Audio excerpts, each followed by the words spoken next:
Yeah, no. No, so we're on. Look at that. They got caught.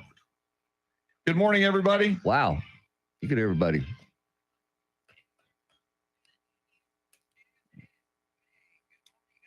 Good morning, Sam, Travis, Sika, Roosta, Greg from Divine. Bruce Miller. Bruce Miller. Met your cousin Tommy yesterday. Yes. There's Tommy Miller. Tommy. Great to meet you, Tommy, yesterday. Jacob, how are you? And I got a lot of Tommy Miller photos I got to send you, Tommy. They're on my phone. I'll send you all my photos please, as well. Please do. Mr. T. Yeah, Tommy was there. Sika, Mike Opelka will be in studio coming up in the 7 o'clock hour. 7 o'clock-ish, yes. Yeah, he's... knowing him maybe earlier. Yeah. Well, because he's on Eastern time, so... Travis, what up? What up, Travis? No, Sam, sorry, we have no photos of you. Was he there? There were so many people there, I don't know. Met a lot of folks yesterday. Look. It's Charlie's Angels. Wow, my goodness. See, with all due respect to Barry Davis and the Neanderthal. Yeah. That's a better look. Echo.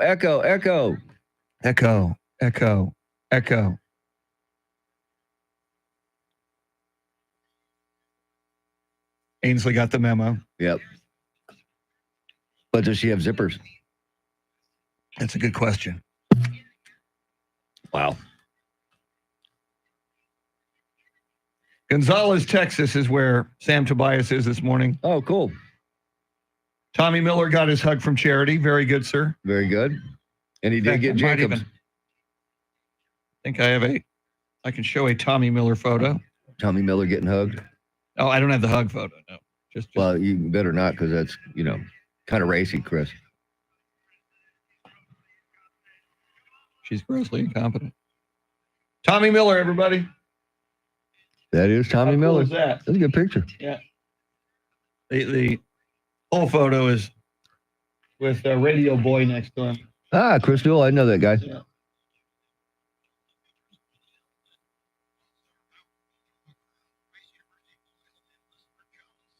Here's some Tommy Miller with Connie Chambers. Oh.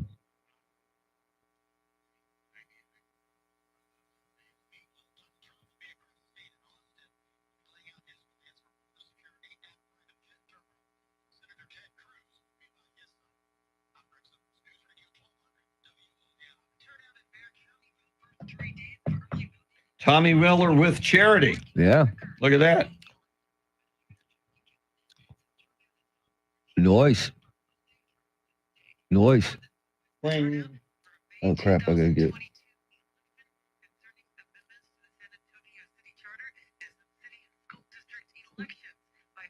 There you go. Well, that's a good one.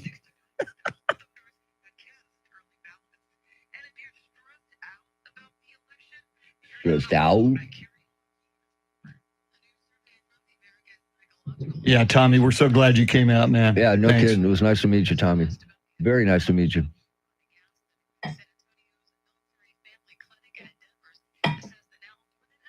We are living on Reds, vitamin C, and cocaine. All the brother can say is, ain't it a shame?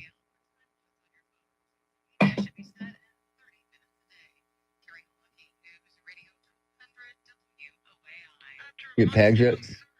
I didn't see Pags yet. Maybe he'll forget. Go ahead and sign in.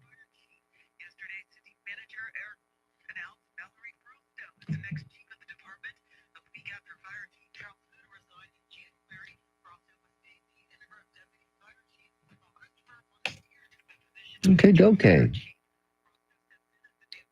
Let's rock and roll.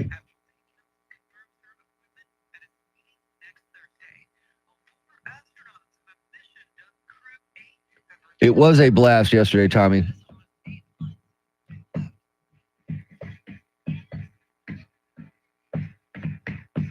Yes, Echo, I'm wearing overalls. What's the problem? I was tired this morning, didn't want to look for clothes. Noise.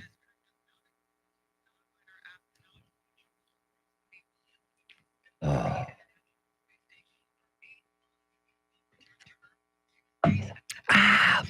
No pags yet. Okay.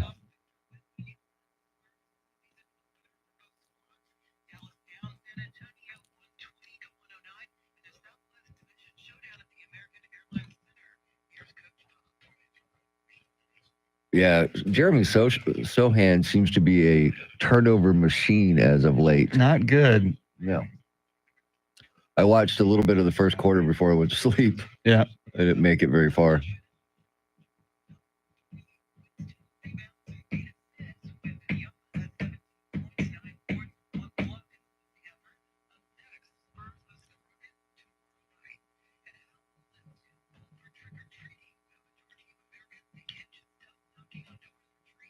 Yes, he did. He brought everybody merch. If you were out there, you got something. Yeah. That's a good question, but I'm realizing it's election week. So I know. If it weren't. I know. Yeah. I heard that this morning on my way in, somebody else doing that same story. And believe it or not, I have talkbacks. I have talkbacks that have that same question from last year. Okay. Yeah. On Halloween, we need to find a way to turn Halloween into an election talkback. You can best political costumes. Okay. Yes. Yeah. Trump, JD Vance. You dress your kid up like JD Vance, the little fake beard and eyeliner.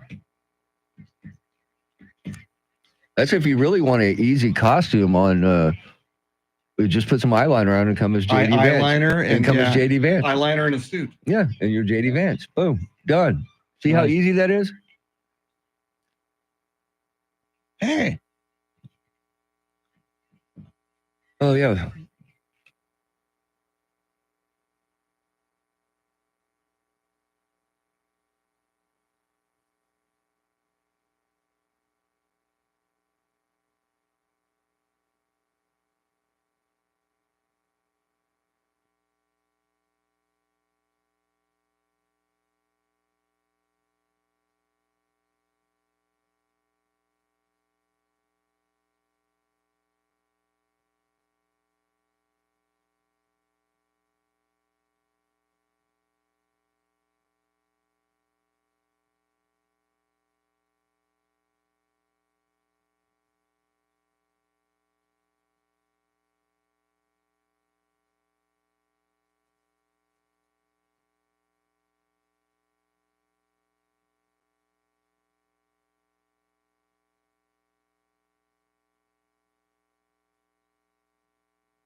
All right, we're back. Sorry, we were talking about somebody. All righty.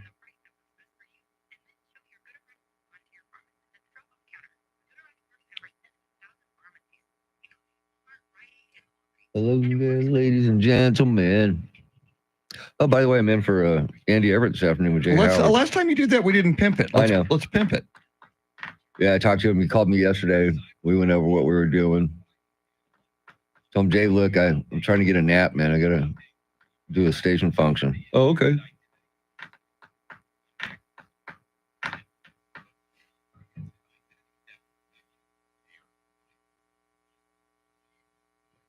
Wow, and we should have probably talked. Tom Osborne did a story on Al Sturcio, the former Spurs band leader. Al Sturcio helped make Hemisphere Arena raucous. He was amazing. Yeah. It was a lot of fun back then, you know? Mm-hmm. Yeah, it's still fun, but it's a different kind of fun. Yeah, it's, and I love them, but it's corporate. It's corporate. It's very much like the rest of the NBA. We used to have our own identity at the arena. Was very distinctive. Had its own identity. Yeah, Cotton Eye Joe. Yeah, that is gone. Harry. Yeah. That is gone. And the smoke in the top of the arena, you just don't see that anymore, Chris. Correct. I miss the smoke. I miss the secondhand smoke. Damn it.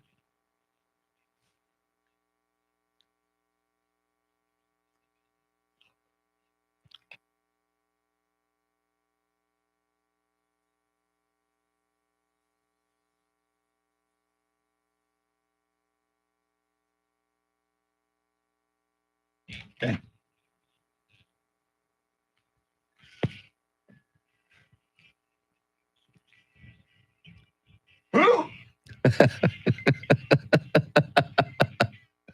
Woo.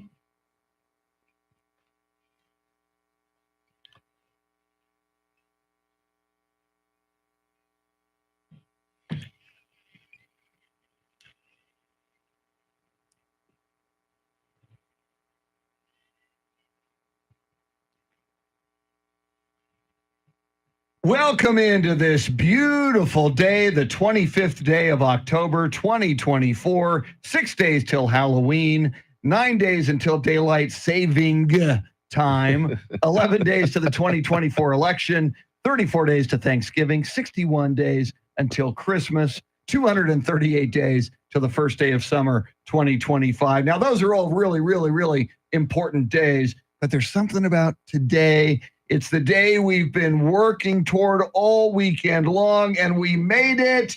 Today is Friday. Oh, Friday-luya.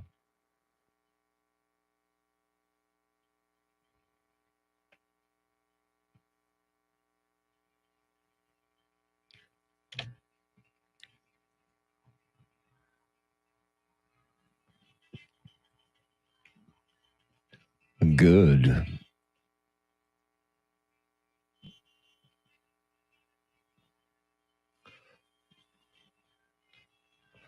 Wake up the kids. Go ahead and let the dogs out. Who? Drive naked down Commerce Street. Again. It's Friday. You made it. I made it. Charity made it. Mr. T made it. EJ Pacheco made it. Andrew Zimmel made it. Mike Opelka, who will be in studio today, made it. Randy Beamer, who will be in studio today, made it. It's Friday. Celebrate. Go crazy. I am. Okay, good. Just checking. And it's not just Friday, guys. It's a Red Friday. We are rocking the red to remember everyone deployed until they all come home. And it's the day after the amazing, incredible Opelcon. Wow. Yeah. Beyond expectations. Amen. It was incredible. I just loved seeing the amazing turnout. Yeah. I mean, so many listeners took time out of their busy schedules to be with us, to be with Mike Opelka. And it was such a success. I imagine we'll be doing this for years to come. I'm hoping we do it from years to come. I just have one question, Charity. Are you hugged out? Never. That was the question I got from most people is, where's Charity and can I get a hug? And I said, well, yeah, I'll give you a hug too. No, where's Charity? I said, oh, well, she's over there. Good. Okay. You guys really sold this hugging booth. So people were expecting me to be like stationary behind some platform. RK, man. First question I got from him is, where is the hugging booth? And I said, well, it's kind of a mobile hugging booth. She'll be roaming around hugging people. I loved it. And people asked for hugs, and I obliged. It was wonderful. Everyone is so sweet. It was just incredible. Yeah, and Randy Beamer came out as well. It was great to see Randy Beamer out there. Right around the 7 o'clock hour this morning, Mike Opelka will be in studio. Randy Beamer's going to come in as well. We're on YouTube, so you can see us and see them on the YouTube stream. Look for 1200 WOAI. We're going to need a bigger studio. I'm sorry. We need a bigger boat. And we need more chairs. Yeah. We'll work on that. Well, let's get this party started on a Friday with traffic and weather together.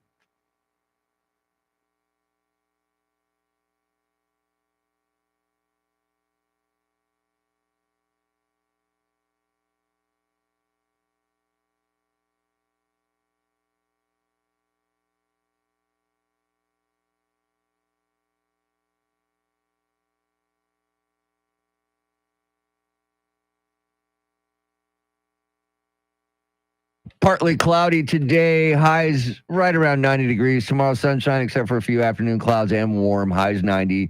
Saturday, sunshine, highs 90. It is 68 degrees in New Braunfels, Texas, 67 in Alamo Heights, and 66 right here in Stone Oak. WOAI News Time, 5:14. San Antonio's first news. That is Charity McCurdy. That's Mr. T, Tim Merriman. I'm Chris Duell. Charlie Parker will join us with Those Were the Days. As I mentioned, in studio, from 7 to 9, Mike Opelka and Randy Beamer. Wow. We are looking at that, and I'm looking at the calendar, and I still can't, but every day, oh my God, 11 now. We are 11 days away from the 2024 election. When we come back here on Monday, we're going to be down to single digits. Wow. I can't believe it. And, early voting continues this weekend as well as next week with extended hours until 8 o'clock. Early voting ends November 1st. You want to get that vote in as soon as possible. Lines have been pretty long. So hopefully they'll die down. My plan is to vote next week, but it's exciting because the presidential race is shifting to Texas today with both VP Kamala Harris and former President Trump having campaign appearances scheduled. Yeah, it's unbelievable. They're finally making it down here to Texas.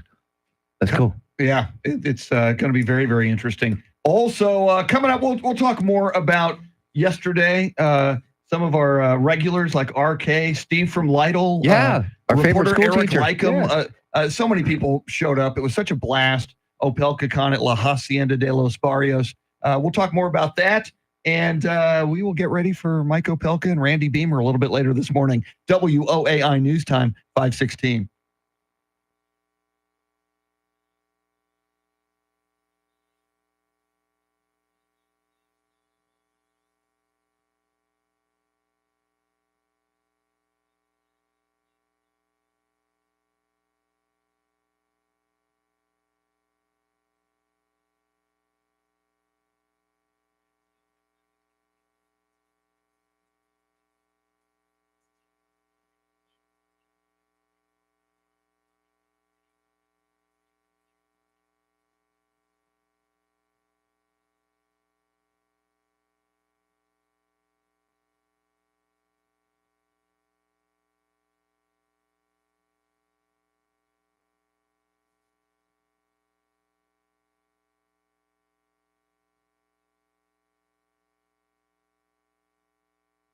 Hello, everybody. Sycamore, Rooster, Travis. RK sleeping in, I guess. Say what? RK sleeping in. Well, he's hugged out. Yeah. He's working on that massive koi pond. Man, he showed me pictures of that koi pond, 5 feet deep, man. That's what, you going to swim in it? Hags just arrived. I'll forward that to you. Happy early birthday, Sicko. I'm assuming you have Jenny James? Yes, I got it. I got it. Hags for Friday. Hagsarillo.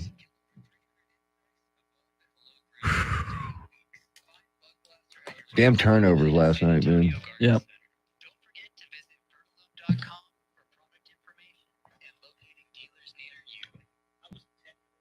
Yeah, they better get busy if they're going to win the 42 games I predict. Yeah. Same for my 41. Yeah, they got to get really busy. Well, hopefully the home game tomorrow night against Houston. Although Houston. I know. But hey, man. I know. You got to win some you got to win some tough games, man, to get to that 42 wins.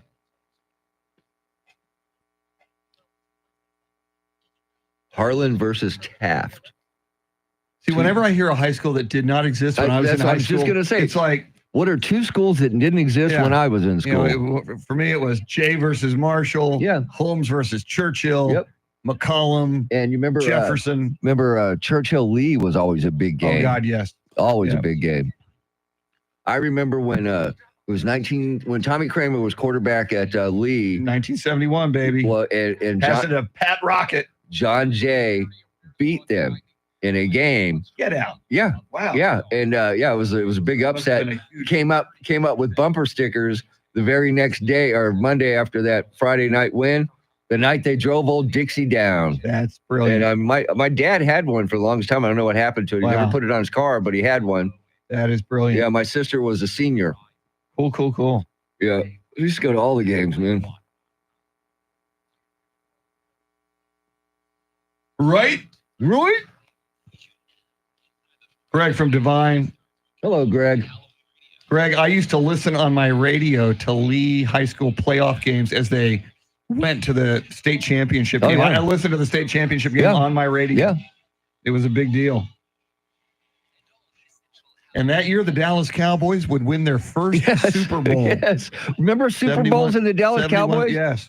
Gosh, I do remember old days. Texas Stadium was brand new, and the state championship game was in Texas Stadium. Stand by.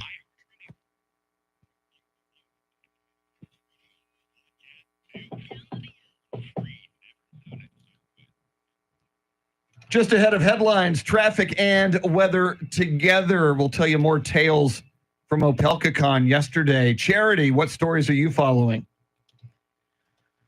Well, with just 11 days to go, the race for the White House heads to Texas today. Early voting records continue to be shattered in Bexar County, and the San Antonio Fire Department has a new fire chief pending city council approval. We'll have more right now, traffic and weather.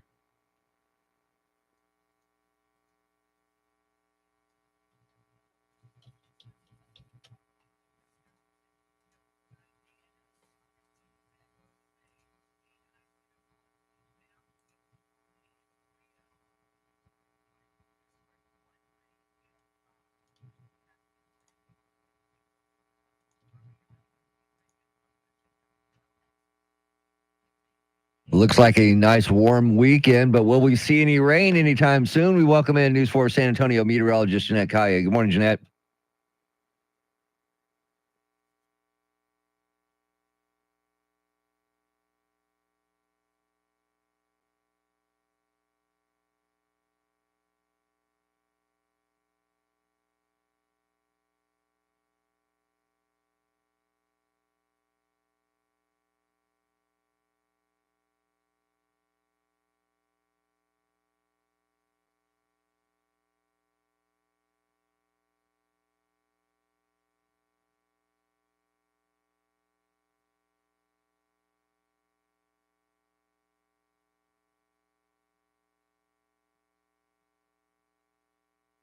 Thanks, Jeanette. 66 degrees here at the Radio Ranch. WOAI News Time, 522.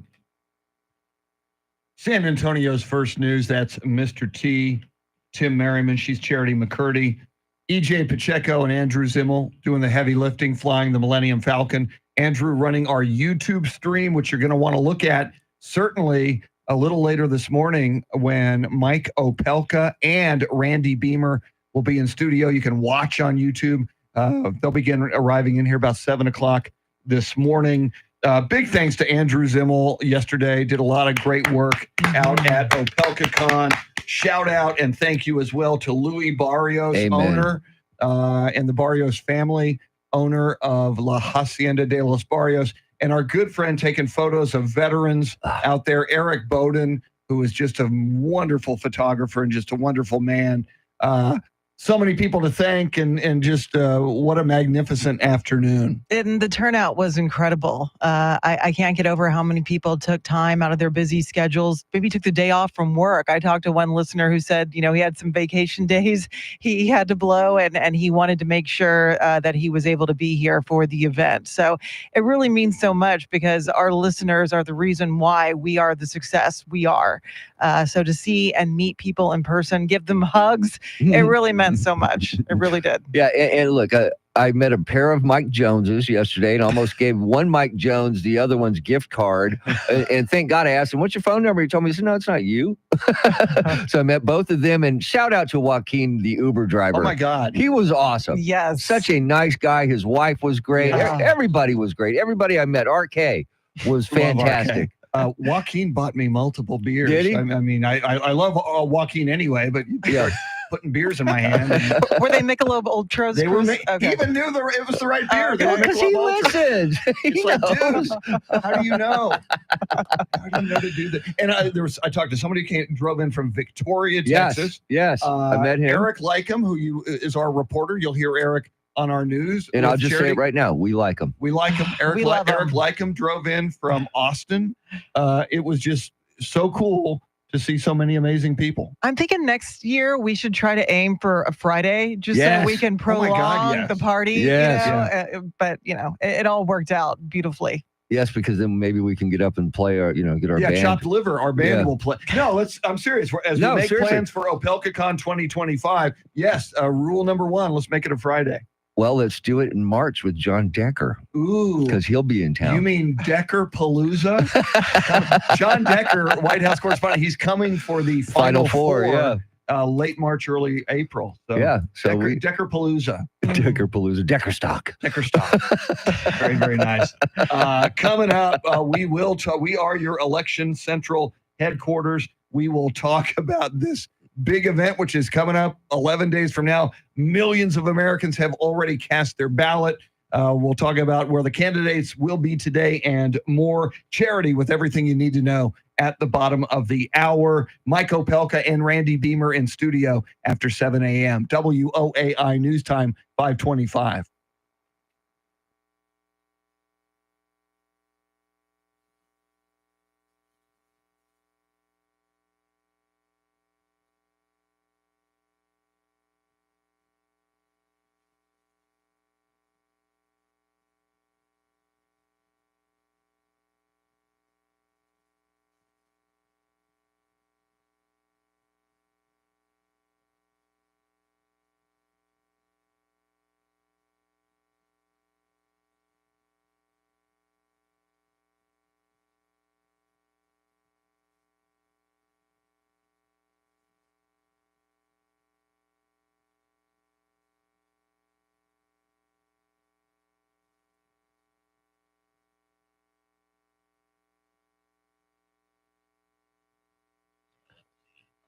All right, we're back. Oh. Yeah. Sickapallin Rooster in the morning says a cock-a-doodle-doo. I know a girl says. Got to find that song. Lowe's number 3 dinners. It has been erased from all of the internet, apparently. I'm gonna have to just go talk to the dinners. Go, hey, man. Hey, what's going on here? Can you just record it and send it to us? I've told you this before when I was at another radio station. I had the dinners in for the whole show. They did bumper music awesome. live. That was awesome. We fit them in the studio, and it was spectacular. Greg from Divine, Sickapallin, Rooster, Tommy Miller, Sam. Welcome in, everybody. 26 of you, we say hello if we see your name, and I know not everybody chats, but you're welcome to dive in on the chat if you would like. Olga's birthday, everybody. It is a happy birthday, Olga. Oh, she's a fisherman woman. Happy birthday, Ben. Way to go, Ben.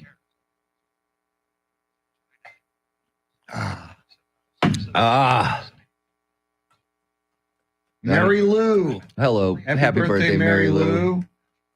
Mary Lou's getting down tonight. Yes.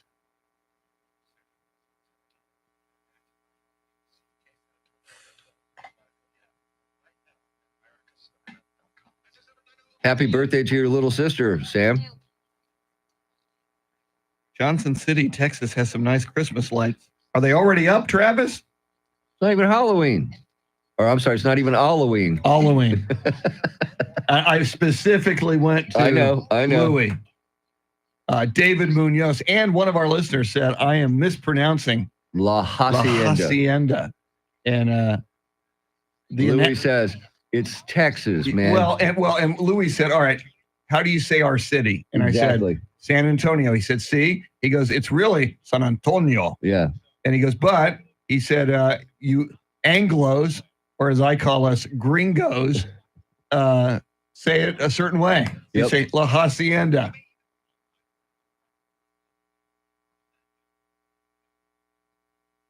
Both are correct.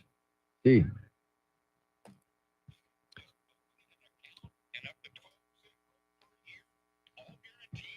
Yes, exactly, Sam. We're waiting for the Pumpkin King.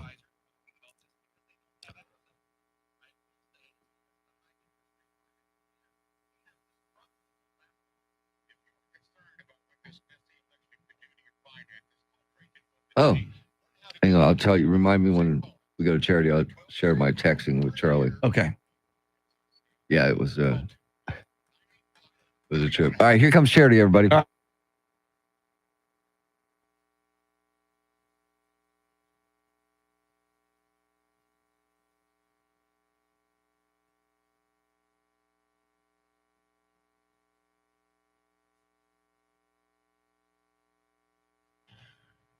.30 is our time. San Antonio's first news. It is Friday. Good morning. I'm Charity McCurdy. Among our top stories, the presidential race shifts to Texas today, and a new fire chief has been named in San Antonio. We'll have details, first traffic and weather together every 10 minutes in mornings.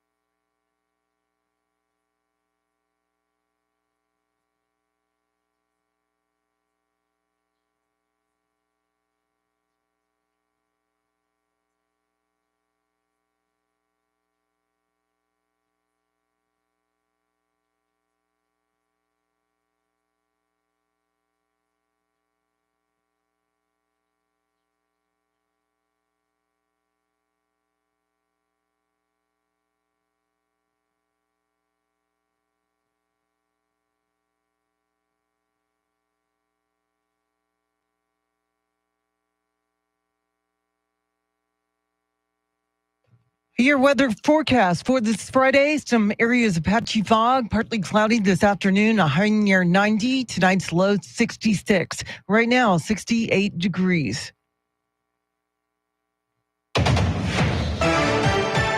Former President Trump says he'll be tough on migrants if he wins on Election Day, spilling out his plans at an Arizona rally. Here's Fox's Gernald Scott.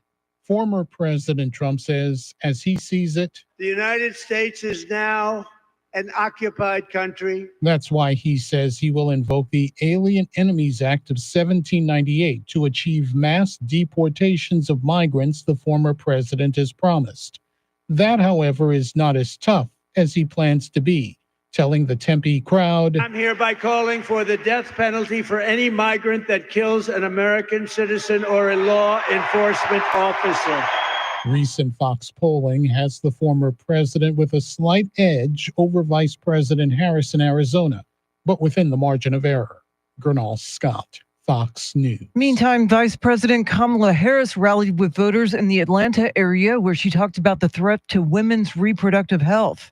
Let me tell you, the idea that someone who survives a crime of a violation to their body would be told they don't have the authority to make a decision about what happens to their body next, that is immoral.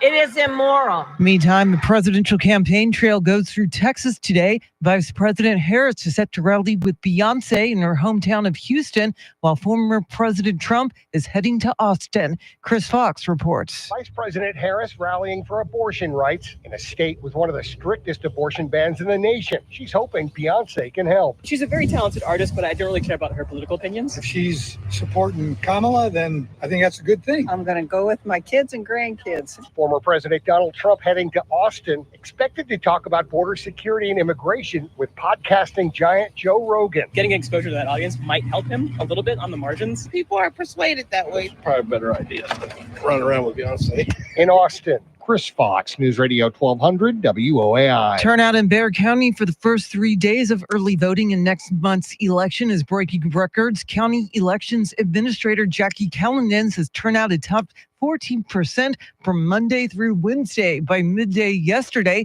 nearly 169,000 voters had cast early ballots. Early voting continues until November 1st. Do you plan to vote by mail? Barbara Schwartz has more on an important deadline. This is the last day you can apply for a ballot to vote by mail. The website is votetexas.gov, and not everyone is eligible. Voting by mail you can only do in Texas if you are over 65, due to give birth within, I believe, 3 weeks of the election, out of your home county for all of Election Day or early voting, or you have a disability that makes it difficult for you to get into the polling place. Emily French, Policy Director for Common Cause Texas, says the final exception is if you are jailed but otherwise eligible.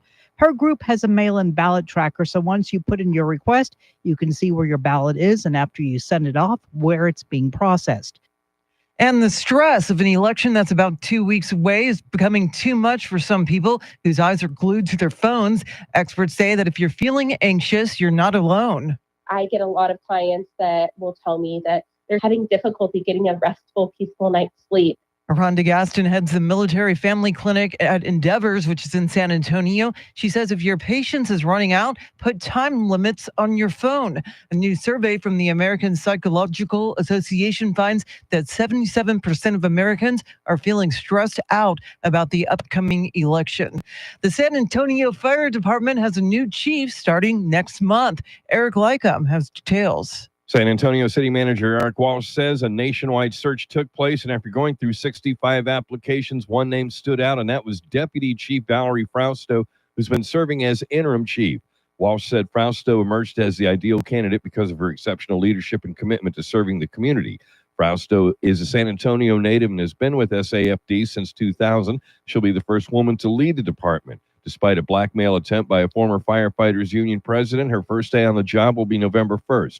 Frausto replaces Charles Hood, who was forced out earlier this year for making vulgar comments about women and others. Eric Lycum, News Radio 1200 WOAI. Investigators say a young girl who died after she was found injured on a Galveston street may have been deliberately dropped from a third-floor hotel balcony by her mother. Police say 17-month-old Hannah Yonko was pronounced dead within the hour at a hospital. The girl reportedly had 3 puncture wounds unrelated to the fall. Police arrested the girl's mother, 30-year-old Chanel Yonko of Houston, for capital murder. 4 astronauts on a mission dubbed Crew 8 have returned to Earth from the ISS almost 8 months after they left. Fox's Chanley Paymer has more. 3 NASA astronauts and a Russian cosmonaut returning to Earth on board the SpaceX Dragon spacecraft named Endeavour. The splashdown off the coast of Florida is marking the end of their 6-month mission aboard the International Space Station. The Crew 8 mission, which launched in March 2024, includes NASA astronauts Matthew Dominic, Matthew Barrett, and Jeanette Epps with Russian cosmonaut Alexander Rebenkin. They were originally set to come home in August, but were delayed several times. Boeing's troubled Starliner, which left 2 astronauts stuck in space, created a backlog until its faults were investigated by NASA. Those 2 astronauts, Butch Wilmore and Sonny Williams, remain at the International Space Station with 2 SpaceX astronauts launched to help bring them home. They'll return to Earth in February. It is 5:37 now with breaking crime news from around the country. Here's Nancy Grace.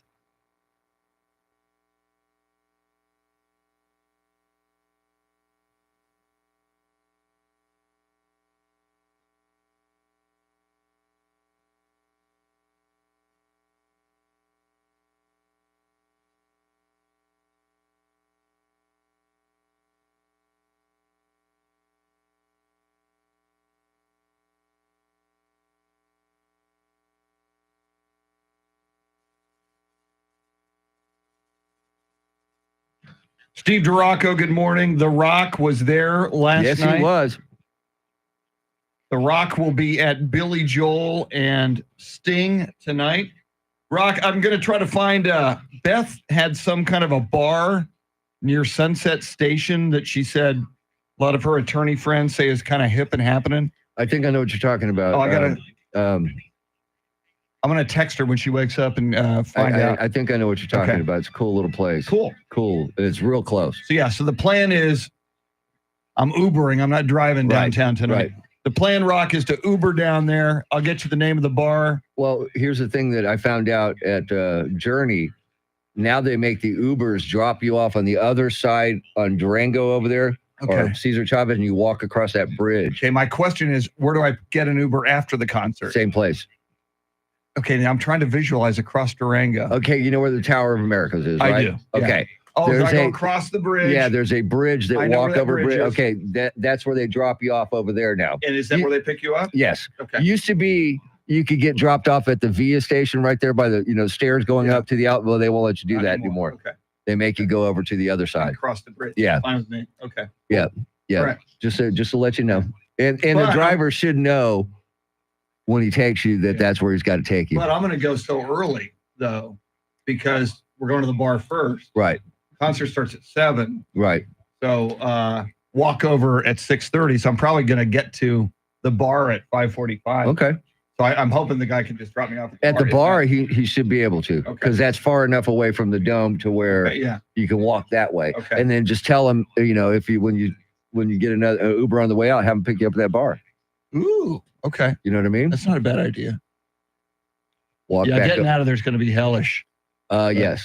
In an Uber, but who cares? But if you're over at that bar, if he knows what he's doing, he can get out of downtown without having to get in all that traffic. Nice. Okay. Yeah. Cool. If he's a good driver, you should be able to do it. I'm a good driver.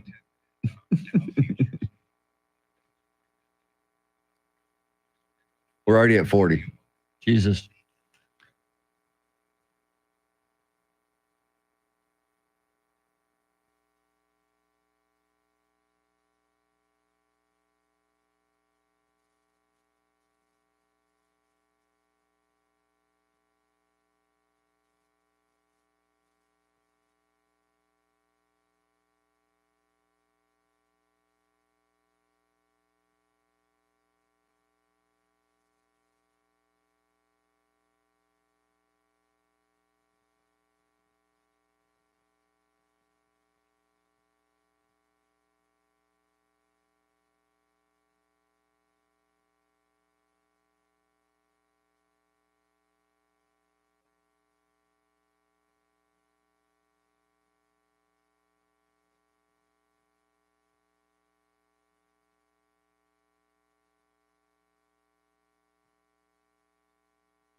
San Antonio's First News. Charity McCurdy, Mr. T, Tim Merriman. I'm Chris Duell. Charlie Parker at 6:48 with Those Were the Days. Mike Opelka and Randy Beamer in studio later this morning, about 7 o'clock. You can watch them on the live stream on YouTube. Look for 1200 WOAI. As Charity has been reporting, the presidential candidates are coming to Texas. Kamala Harris going to hang out with Beyonce in Houston. Donald Trump going to hang out with Joe Rogan and go on the Joe Rogan podcast in Austin. And Charity, that's going to be some must-see internet podcast, not must-see TV, but I will certainly be watching the Joe Rogan podcast sometime this weekend. Oh, yeah, you can expect that interview to generate some headlines. I think it's also interesting that we'll finally see the former president alongside Texas Senator Ted Cruz for the first time. There was a lot of lingering questions. Why has Trump not come out and campaign with Cruz and his tight Senate race against Colin Allred? Well, that changes today when Trump will be in Austin. So that'll be exciting to see. And in addition to Beyonce with Vice President Kamala Harris, we can't fail to mention Willie Nelson is also expected to make an appearance.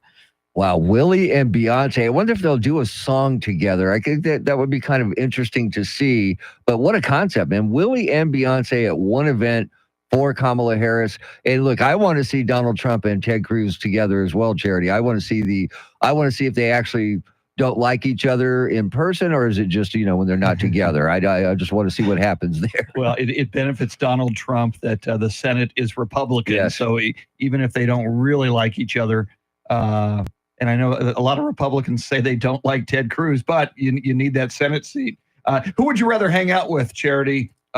Willie Nelson and Beyonce or Ted Cruz? I'm going to go Willie all the way. All the way. Willie's got the better dope, so. Oh, well, I wonder and stories, I wonder if Kamala Harris is going to spark one with Willie.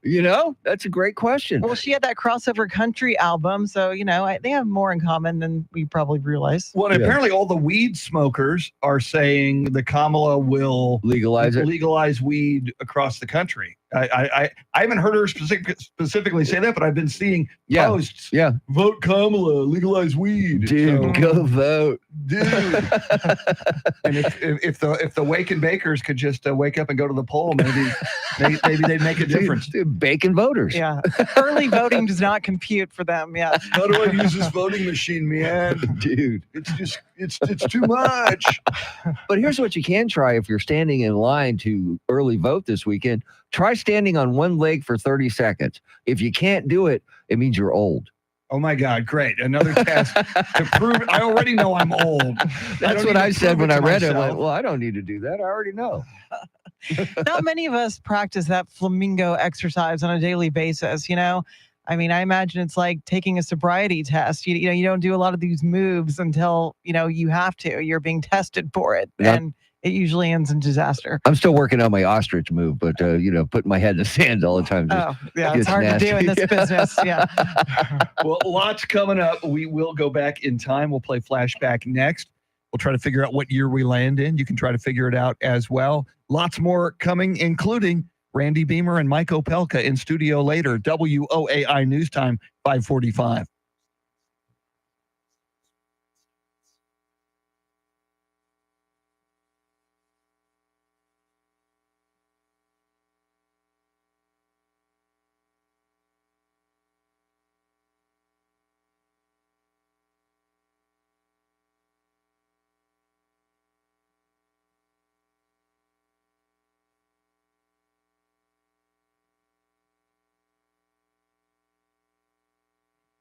We're back.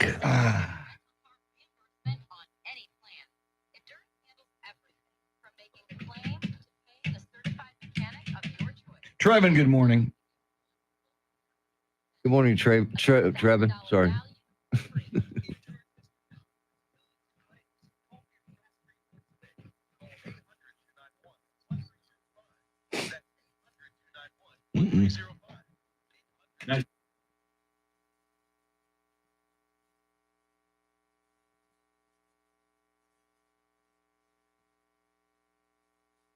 And we're back.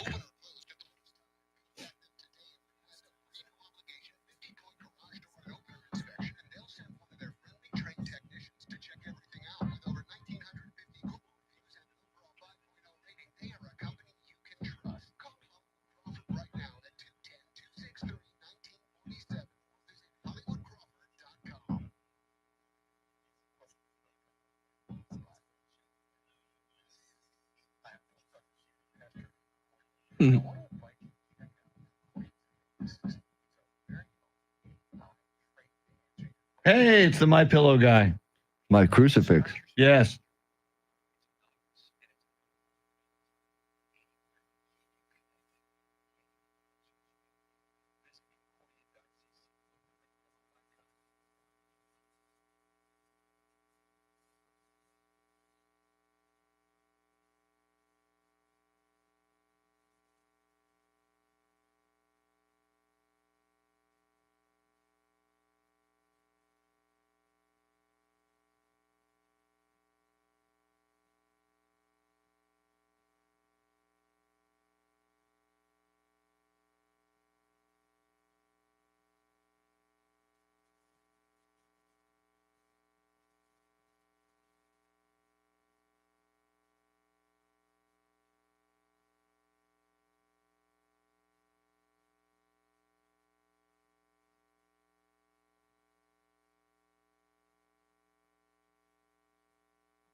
It is time to go back in time, but what year will we land in?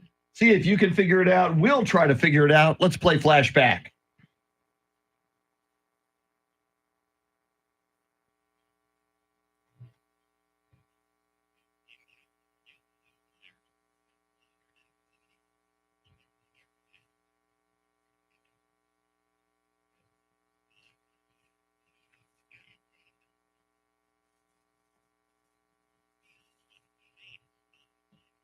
Whoa.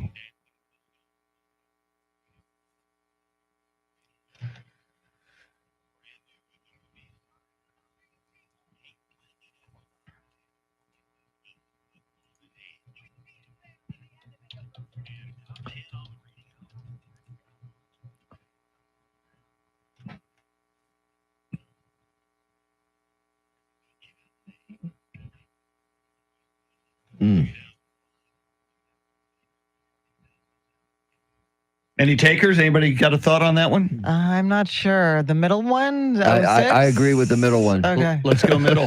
06. What is it?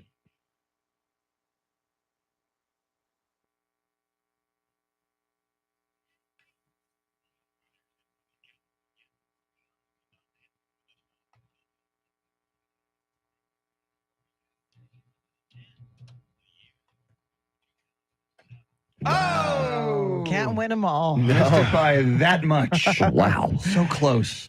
Charity McCurdy, what stories are you following?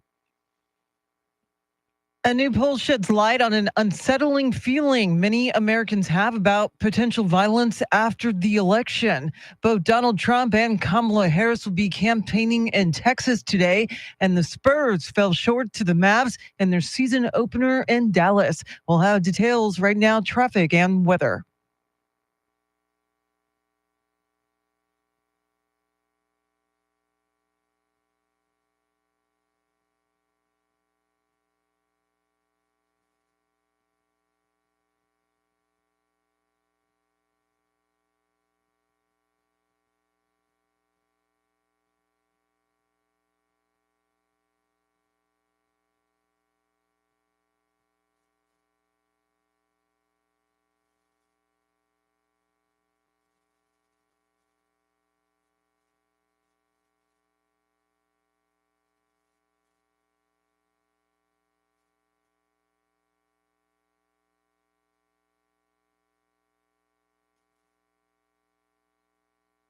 Partly cloudy, partly sunny today. Highs 90. Tomorrow, sunshine, except for a few afternoon clouds and warm. Highs 90. Sunday, sunshine, near record high temperatures. Highs right around 90 degrees. 67 degrees in Livonia. 68 at the Snake Farm, and 66 right here in Stone Oak. WOAI News Time 5:53. San Antonio's first news. That's Mr. T. She's Charity. I'm Chris. Charlie Parker at 6:48 with those were the days. And in studio, a little bit later this morning, about 7 o'clock-ish, the great Mike Opelka, who was in town for Opelcon yesterday and is still in town, of course. And Randy Beamer, who was at Opelcon, going to come in studio as well. It's Fridays with Beamer, in addition to being a Red Friday, where we all wear red to remember everyone deployed until they all come home. And speaking of Opelcon yesterday, Charity and Mr. T, our favorite teacher, Stephen from Lytle, was there. We got to meet him in person. Great guy, and he's talking to us this morning on the Talkback feature. Hey guys, Stephen from Lytle. I had such an awesome time yesterday. Thank you for making me feel welcome. And it was such a great event. I'm so glad I was able to go. All right, why do vampires not want to become investment bankers? They hate stakeholders. Why are vampires so bad at art? They can only draw blood. And what kind of medicine do witches use on their warts? I don't know, but it ain't working. So have a fantastic weekend. And thanks again. He is great. It was so great to meet Stephen in person. And I'm telling you, I told him mornings would not be the same without Stephen coming in here and laying those jokes on us. I'm telling you, and even at Opelcon, he laid one on me as far as a Halloween joke, which was awesome. I mean, he needs to maybe go into comedy professionally, at least open mic night. Try it out. It's hilarious. It's always thoroughly entertaining what he brings. And I was talking to him about that, and I said, "Do you do that to your class? Do you tell these jokes to your class?" He says, "Yeah, I like to get them to start laughing, and they seem to learn better." Cool. So yeah. I didn't even think about this. Mike Opelka, spoke with the microphone for several minutes. It was fantastic. Amen. By the way, and I can't wait to have Mike in studio this morning. And so much of what Mike talked about was inspiring, which was so cool. But we should have had the opening act. Should have been Stephen from Lytle. Stephen, he should have warmed up the crowd with some jokes. We didn't even think about that. Stephen, if you're listening, Opelcon 2025, you will be the opener for Mike Opelka. We'll have Stephen from Lytle do about 10 minutes of comedy. I love it. Just so many different characters in the audience last night. It's one of those things where you hear someone's voice, and I'm sure the same works for us and our listeners. Like, oh, you don't look like you sound. Same thing with our listeners, with the exception of RK. Yeah. RK looked as he sounds. I pictured him like a member of ZZ Top kind of vibe, and he delivered. Yeah, I got there a little bit earlier than you guys did, and I saw him. He was the first person I saw, and I just walked right up to him and said, "RK?" He goes, "Yeah." Yeah. I mean, really, you could tell. Now, Charity, did you get a ride on RK's Harley? No, but I got an RK hug. So, that worked. That worked. So, it was a nice bike, by the way. I did not see his bike. I didn't see it either. Beautiful. It was beautiful. My goodness. Yeah. He said, "It's sitting right over there." And I went and checked it out. It was nice. And I was wearing a dress, so it wouldn't have worked out. So. Well, okay. Yeah, that's true. We do need to add that for next no. Opelcon 2025. Charity gets a ride on RK's Harley. Yeah. I like it. Thanks for volunteering me for things without my consent, Chris. Got that hugging booth done, didn't we? we're just making next year's even better. The first suggestion you had earlier this morning needs to be on a Friday, not a Thursday. Yeah. So we can go deep into the night. Yep. Mm-hmm. So very cool. And maybe you get a hotel down the road. Oh, come on. I like it. Yeah. Wow. Turn it into a weekend. Wow. Opelcon weekend 2025. It'd be like Woodstock. Yes. Lots more coming up. Charity with everything you need to know right here at the top of the hour. Don't forget, we're about an hour away from Mike Opelka and Randy Beamer in studio. WOAI News Time 5:57.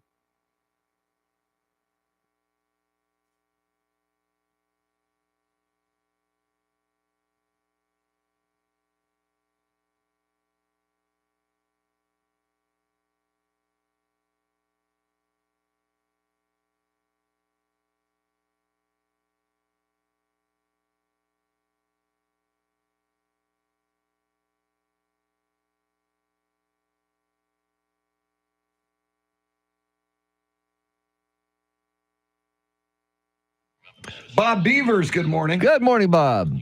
Good morning, Travis, Tommy, Johnny Chingus. Johnny Chingus. Tim from the Philippines, how the heck are you? Robert's cabin had to leave.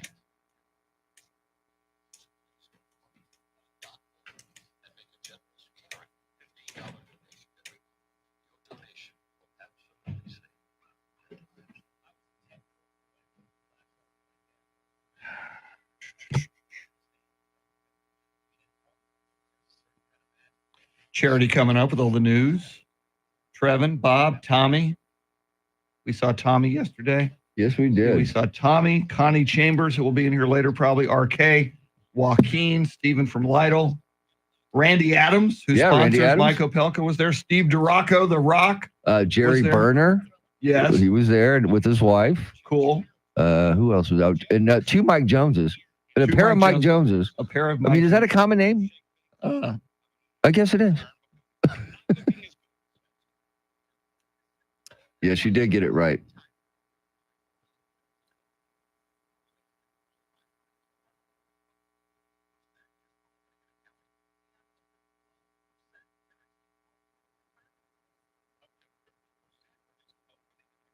Yeah.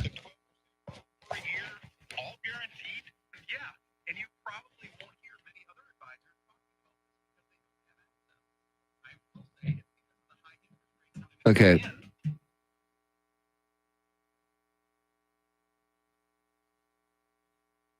D'Souza.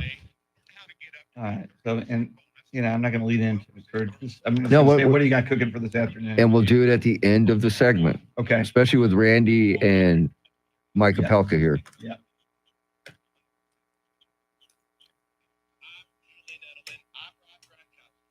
Yeah. Tim, I think we can find a venue. I think we have a venue already. Rooster, how you doing? Man, I just totally screwed up the 6 o'clock hour, didn't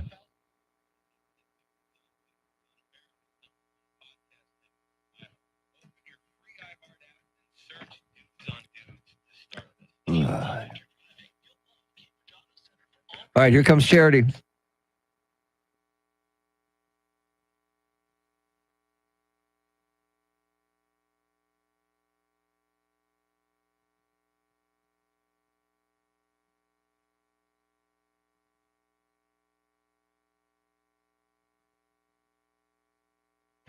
Six o'clock is our time. San Antonio's first news. It is Friday. Good morning. I'm Charity McCurdy. Among our top stories, just 11 days to go until Election Day, and San Antonio names a new fire chief. We'll have details, first traffic, and weather together every 10 minutes in mornings.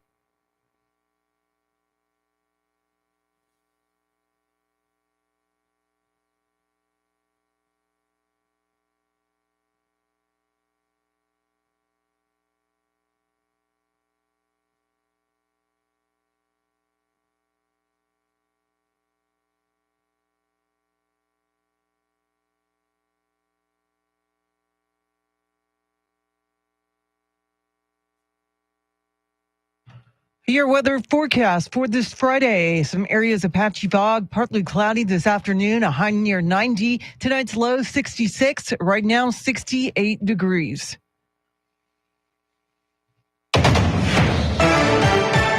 With less than 2 weeks to go until the election, Vice President Kamala Harris rallied with voters in Atlanta ahead of the VP's remarks. Former President Barack Obama spoke about another potential term from former President Trump. I'm here to explain to you, just because he acts goofy does not mean his presidency wouldn't be dangerous.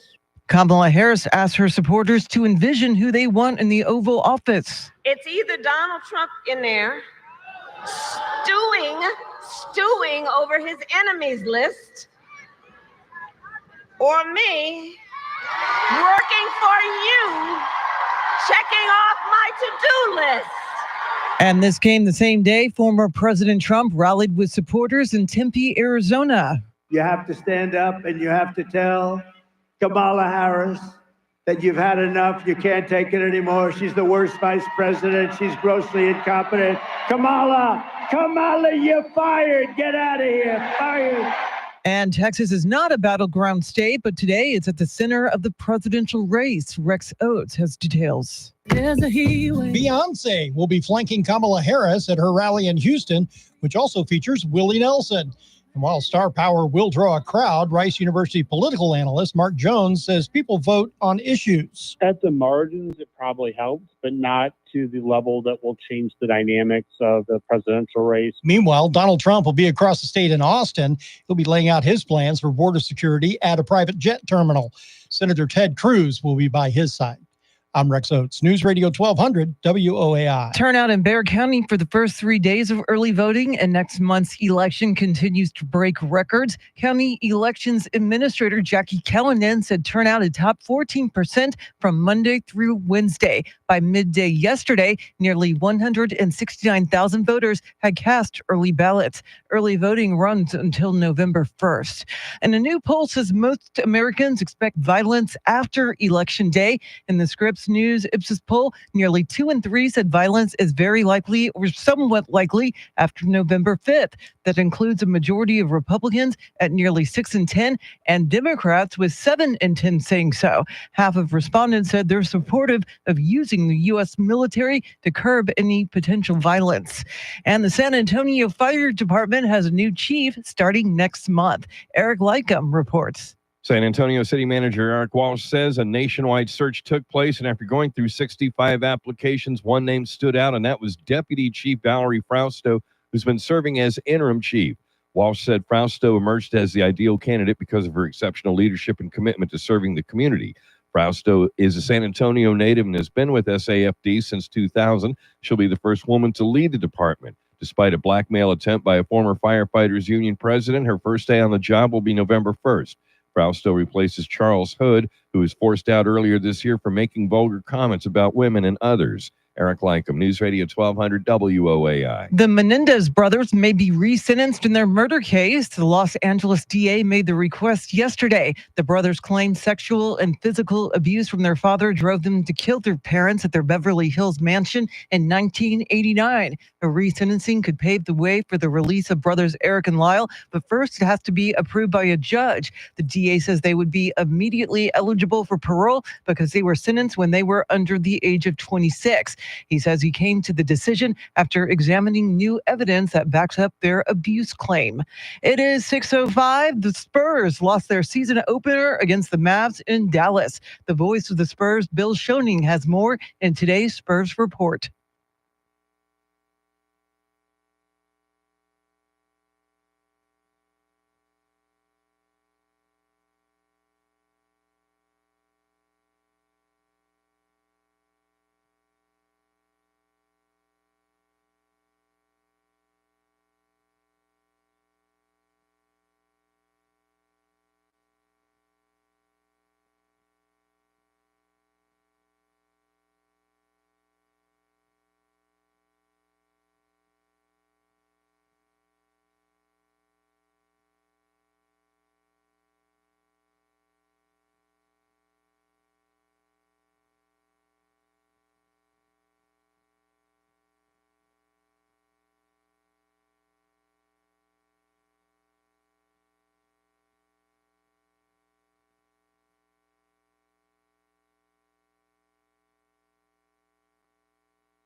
Good morning, Carol. Lovely to meet you yesterday at Opelcon.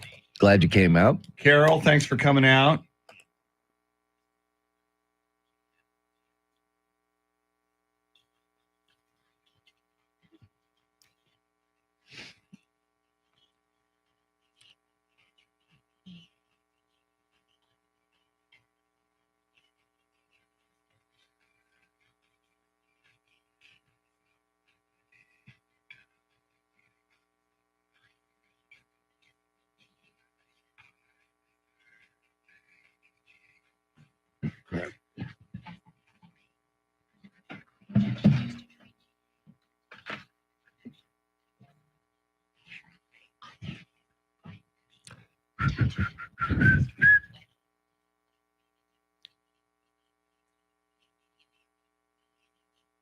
Wow.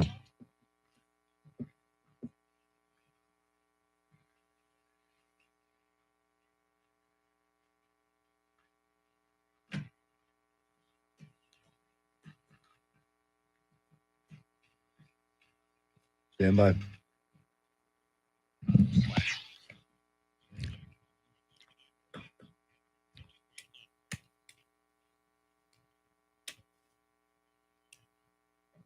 San Antonio's first news.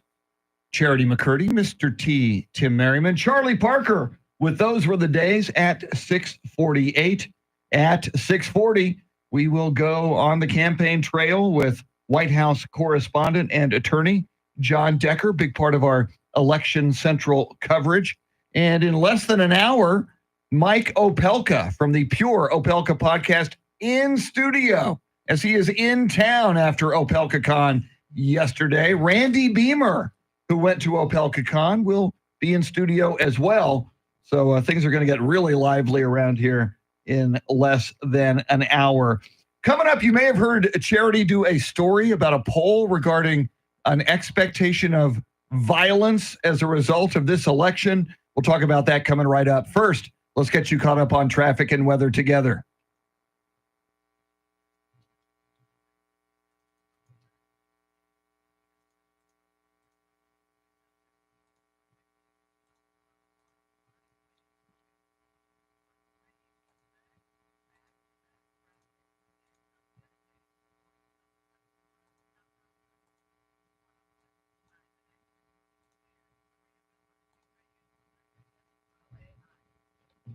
Partly cloudy today, highs 90. Tomorrow, sunshine with a few clouds in the afternoon, highs 90.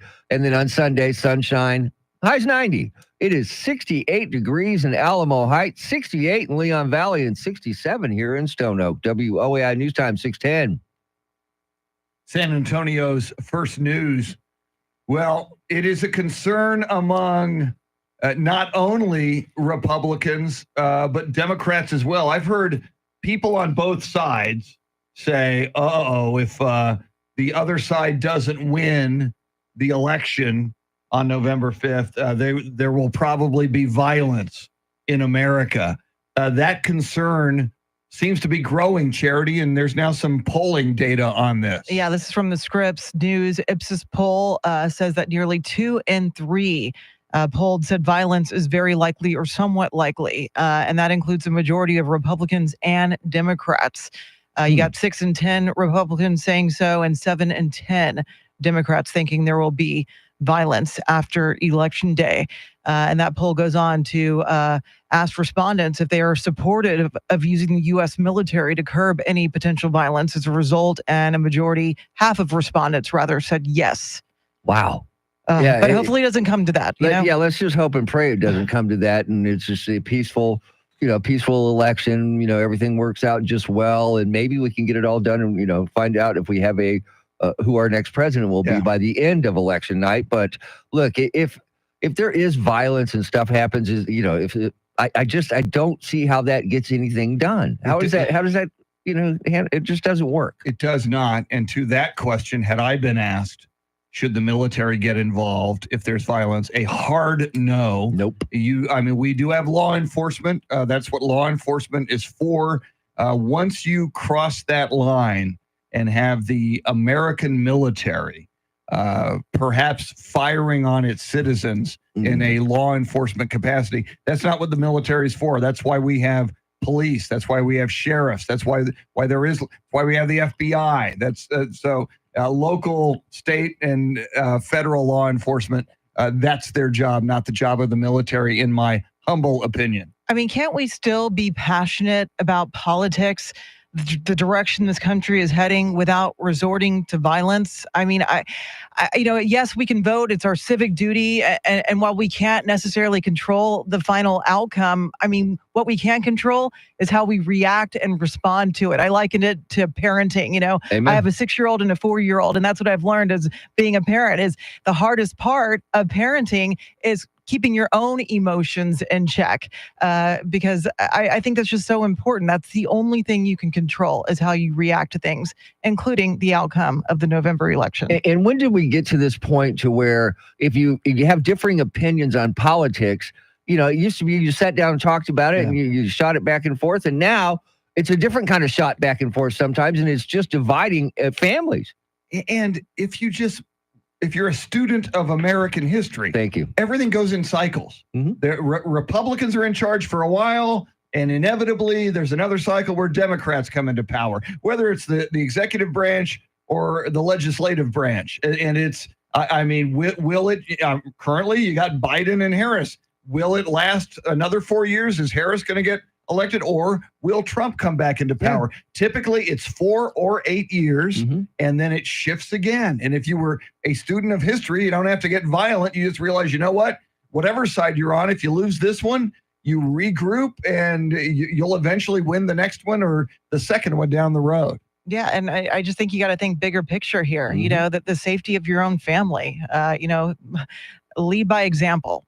That's what I say. I like that. Lead by example. And look, I said this before and I'll say it again. My dad used to tell me, you don't have to like the person in office, but you need to respect the office. True. I think we lost that somewhere along the line, and it's sad. And we've lost, there's such a demonization of the other side. Yeah. Done by both sides, if we're going to be honest here. And your fellow Americans. You can profoundly disagree with how other Americans feel this country should be run. That's what elections are for. But to demonize them and want to do violence against them, I just think it's un-American, if you ask me. And, the January 6th Capitol riot comes to mind, and I would venture to guess a majority of those who participated regretted that decision, especially those that ended up being incarcerated over it. So we need to learn from history. All right. Lots coming up. And don't forget, Mike Opelka, Randy Beamer in studio very shortly. WOAI News Time, 6:15.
Here are some of the stories we're following for you. It's all about Texas today, as both Donald Trump and Kamala Harris will be in the state today, pending city council approval. San Antonio has a new fire chief, and the husband of the missing Almas Park mother wants changes to his bond conditions. We'll have more right now, traffic and weather.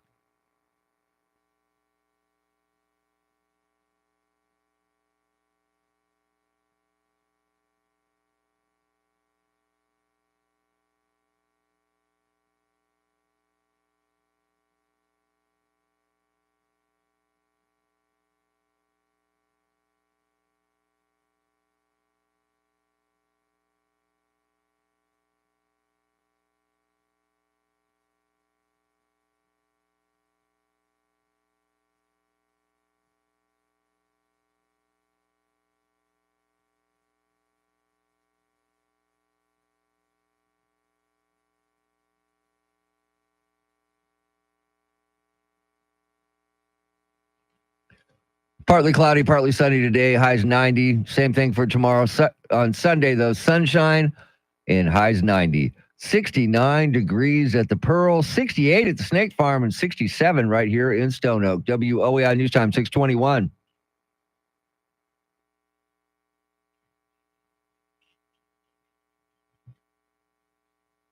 San Antonio's first news coming up at 6:40. White House correspondent John Decker, a big part of our Election Central full team coverage from now all the way to, through, and beyond the 2024 election. We bring you the best analysts. We bring you all the information as it occurs. And speaking of all the information, Mr. T brought to my attention in fact, I'll let you say it, and Charity, your thoughts on it, a very unusual position that might be taken by Donald Trump should he be reelected as president. Yeah, he said on a radio interview that if he was reelected, he is open to pardoning Hunter Biden, who was convicted earlier this year on felony gun charges. That to me is shocking. Yeah, I didn't see that one coming.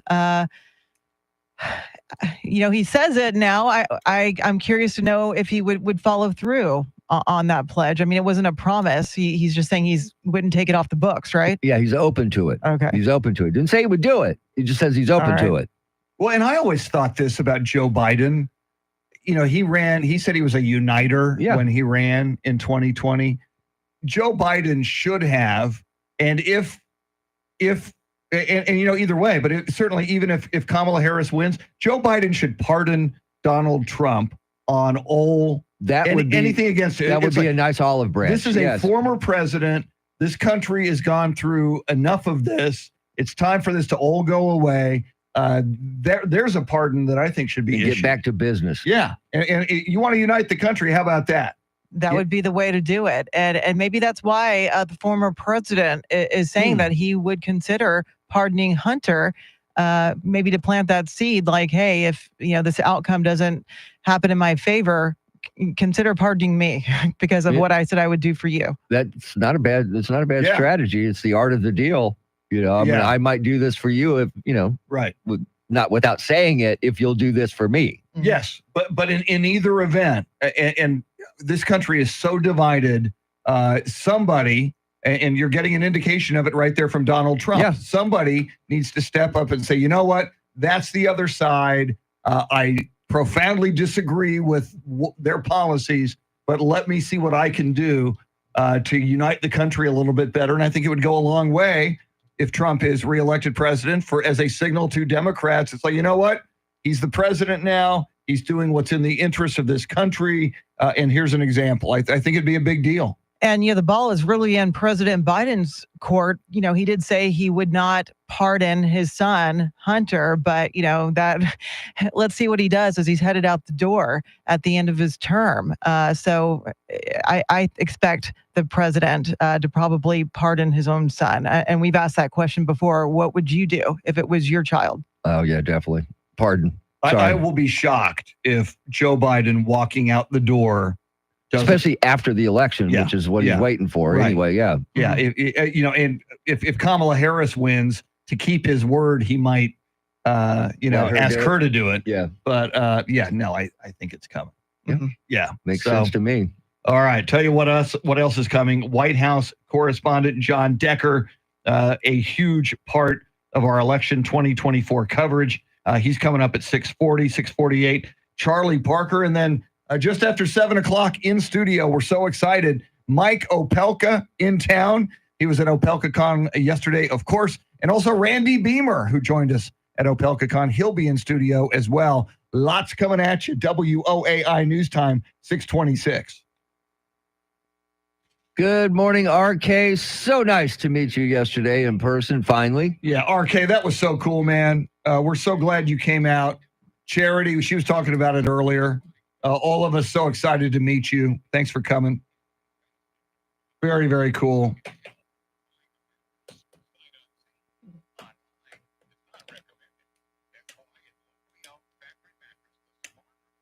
Well, our consultant Trevin is in.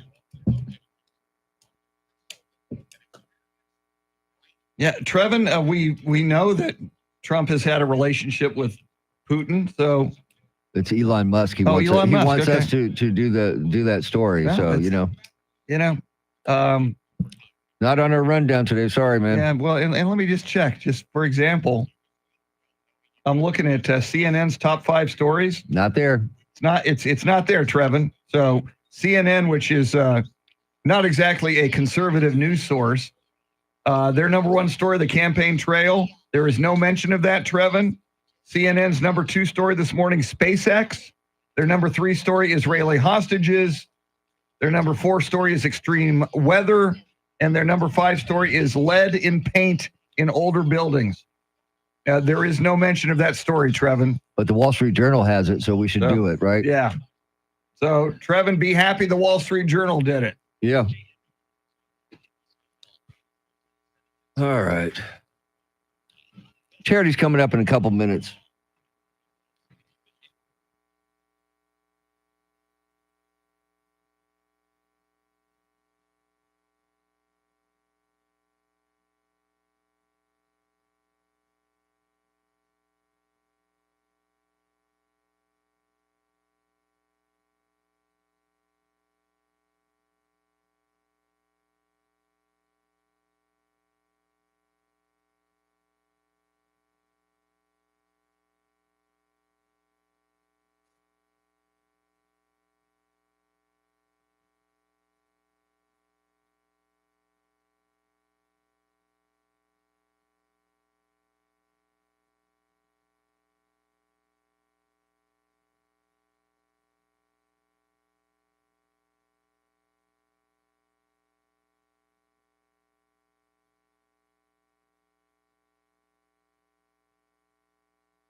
6:30 is our time. San Antonio's first news. It is Friday. Good morning. I'm Charity McCurdy. Among our top stories, the presidential race shifts to Texas today, and the husband of a missing Almas Park mother wants changes to his bond. We'll have more right now, traffic and weather together every 10 minutes in mornings.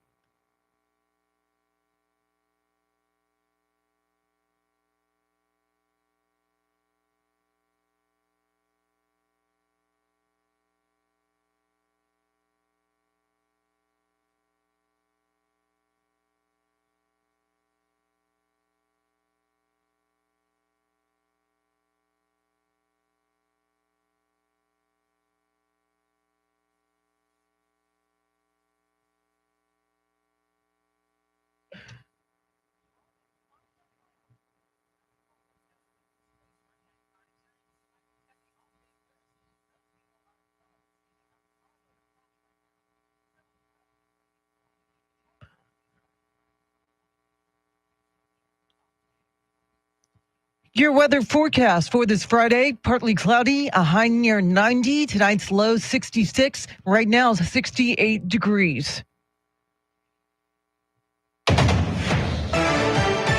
Former President Trump says he'll be tough on illegal immigrants if he wins on Election Day, spelling out his plans at an Arizona rally. Here's Fox's Gernald Scott. Former President Trump says, as he sees it, the United States is now an occupied country. That's why he says he will invoke the Alien Enemies Act of 1798 to achieve mass deportations of migrants the former president has promised.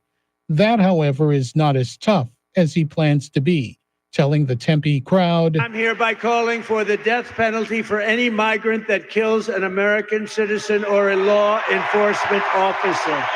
Recent Fox polling has the former president with a slight edge over Vice President Harris in Arizona, but within the margin of error. Gernald Scott, Fox News. Meantime, Vice President Kamala Harris rallied with voters in the Atlanta area where she talked about the threat to women's reproductive health. Let me tell you, the idea that someone who survives a crime of a violation to their body would be told they don't have the authority to make a decision about what happens to their body next, that is immoral. It is immoral. Meantime, the presidential campaign trail goes through Texas today. Harris is set to rally with Beyonce in her hometown of Houston, while former President Trump is heading to Austin. Chris Fox has more. Vice President Harris rallying for abortion rights in a state with one of the strictest abortion bans in the nation. She's hoping Beyonce can help. She's a very talented artist, but I don't really care about her political opinions. If she's supporting Kamala, then I think that's a good thing. I'm going to go with my kids and grandkids. Former President Donald Trump heading to Austin, expected to talk about border security and immigration with podcasting giant Joe Rogan. Getting exposure to that audience might help him a little bit on the margins. People are persuaded that way. Probably a better idea than running around with Beyonce. In Austin, Chris Fox, News Radio 1200 WOAI. Turnout in Bexar County for the first 3 days of early voting in next month's election continues to break records. County Elections Administrator Jackie Callanan says turnout is topped 14% from Monday through Wednesday. By midday yesterday, nearly 169,000 voters had cast early ballots. Early voting continues until November 1st. Do you plan to vote by mail? Barbara Schwartz has more on an important deadline. This is the last day you can apply for a ballot to vote by mail. The website is votetexas.gov, and not everyone is eligible. Voting by mail you can only do in Texas if you are over 65, due to give birth within, I believe, 3 weeks of the election, out of your home county for all of Election Day early voting, or you have a disability that makes it difficult for you to get into the polling place. Emily French, Policy Director for Common Cause Texas, says the final exception is if you are jailed but otherwise eligible. Her group has a mail-in ballot tracker, so once you put in your request, you can see where your ballot is, and after you send it off, where it's being processed. Well, after a months-long search involving 65 candidates, the San Antonio Fire Department is promoting from within to select its new fire chief. Yesterday, City Manager Eric Walsh announced Valerie Frosto as the next chief of the department. A week after Fire Chief Charles Hood resigned in January, Frosto was named the interim deputy fire chief, while Christopher Monastir took the position of interim fire chief. Frosto steps in as the new fire chief a week from today after City Council confirms her appointment at its meeting next week. San Antonio area mother and realtor Suzanne Clark Simpson is still missing, and her husband, who's jailed in Bexar County, wants changes to his bond. Eric Lycum has the details.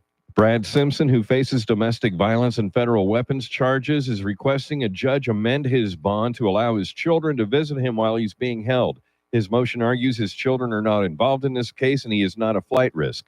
A report says Bexar County DA Joe Gonzalez vows to vigorously fight that motion but declined to comment further. As the motion was filed, Simpson received 2 more charges, one for tampering with evidence and another weapons-related charge. Eric Lycum, News Radio 1200 WOAI. A 15-year-old boy is accused of fatally shooting his parents and 3 siblings in a Washington state home. The King County Prosecuting Attorney's Office says the boy also staged the scene to make it look like as if its brother had done the shooting and then killed himself.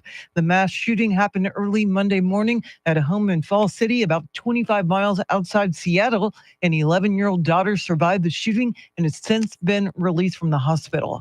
4 astronauts on a mission dubbed Crew 8 have returned to Earth from the ISS almost 8 months after they left. Here's Fox's Chanley Painter. 3 NASA astronauts and a Russian cosmonaut returning to Earth on board the SpaceX Dragon spacecraft named Endeavour. The splashdown off the coast of Florida is marking the end of their 6-month mission aboard the International Space Station. The Crew 8 mission, which launched in March 2024, includes NASA astronauts Matthew Dominic, Matthew Barrett, and Jeanette Epps with Russian cosmonaut Alexander Rebenkin. They were originally set to come home in August, but were delayed several times. Boeing's troubled Starliner, which left 2 astronauts stuck in space, created a backlog until its faults were investigated by NASA. Well, the World Series gets underway tonight with the LA Dodgers taking on the New York Yankees. The Dodgers are at their home ballpark for the start of the Fall Classic. The Dodgers are looking to record their 2nd championship title in the last 5 years after winning the World Series in 2020. The Yankees are looking for their 28th championship, last winning in 2009. It is 6:37. Traffic and weather together in a minute. But first, a check of your money and the world of business. Scott Carr is live at the Bloomberg News Desk.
All right, thanks, Scott. Remember, your trusted source for timely and in-depth election coverage is WOAI. Count on us to deliver the latest updates on Decision 2024. I'm Charity McCurdy. Here's traffic and weather.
San Antonio's first news. We are your election central headquarters with full team coverage of the 2024 election. And a big part of that coverage is White House correspondent and attorney, member of the Supreme Court Bar, John Decker.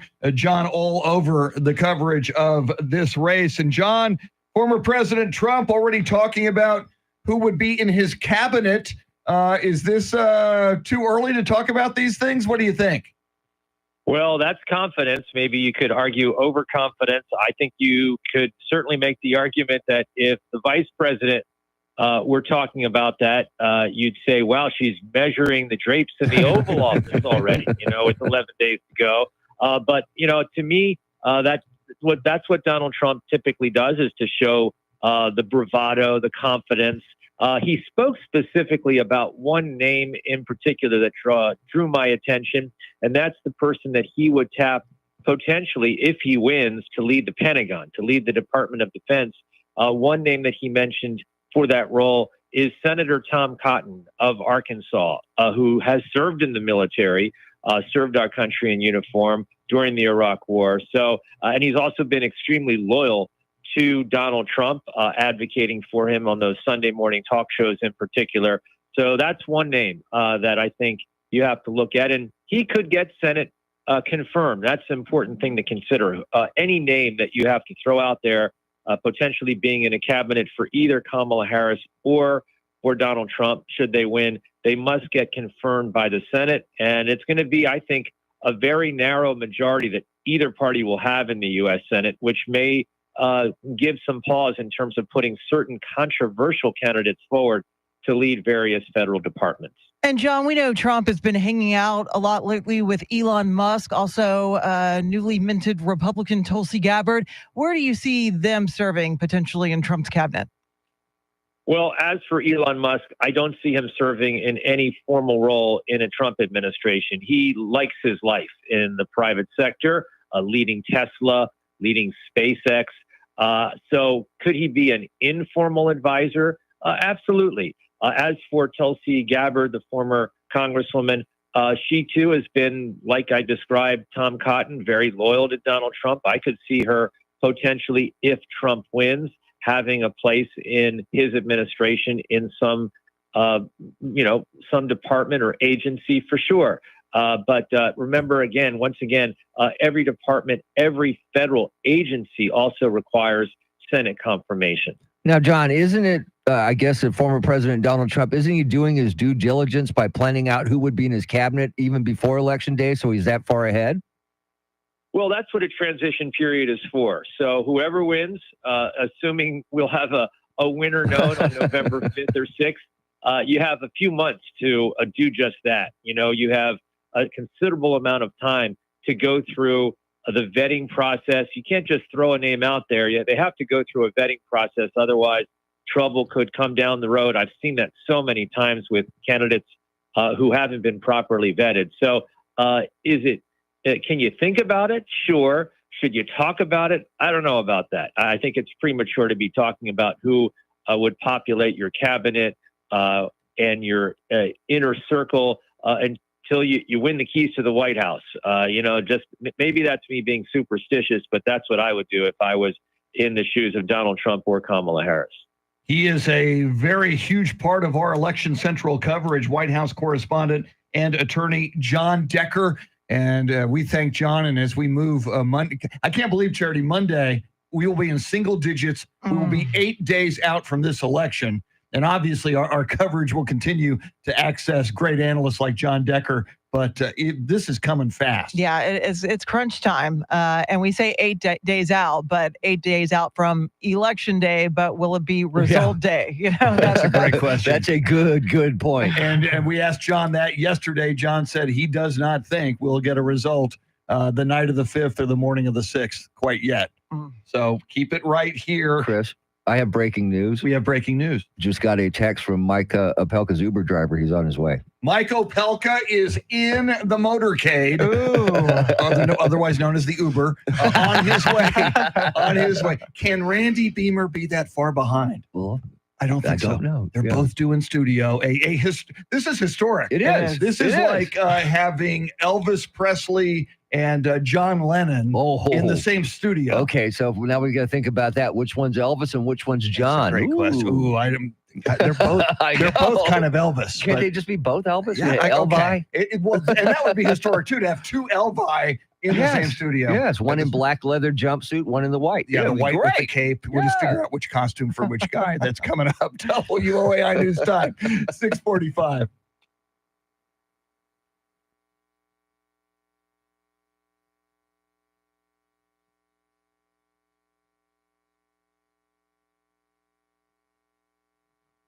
Good morning, Connie. Glad you made it yesterday. Eric, awesome work. Awesome work. Yeah, brother. Connie, awesome. I got to send you. I got a bunch of photos, Connie, of you and Tommy Miller and all that. So I got your text number, so I will text those to you coming up as well.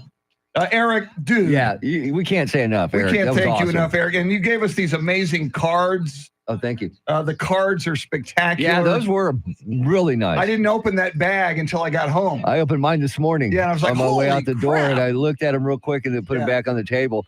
Just so you know, I have that picture of the tree in the wall. Yeah. In my living room. Beautiful. Because it's that beautiful, man. Well, and Eric gave me a second did frame finally, portrait of yes. the tree because don't give this one away. It was my boss. I gave it to my boss because he loved it. So thank you, Eric. Dude, Charity already had one. You were amazing. What? Charity already had one. Why'd you give her another one? No. The other boss. Terry I'm Fox. sorry. Terry Fox. I'm kidding. Thank you. All right. Got to clear out the studio, make some room here. That's right. We've got to make sure that Randy Beamer has the correct jelly beans that are part of his contract rider that he demands. He needs Perrier and a Polar Pop. So.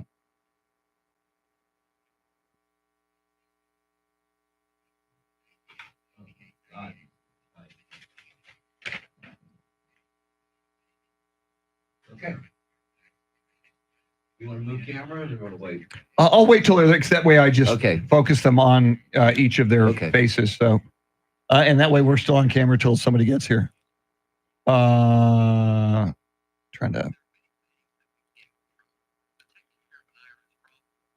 So Beth says there's a bar called Rendezvous in the Hotel Aiden. Yeah, which is right St. there. Paul Square. Yeah, is that the one you were talking about? Yes. Okay. Yes. So wow. So you knew.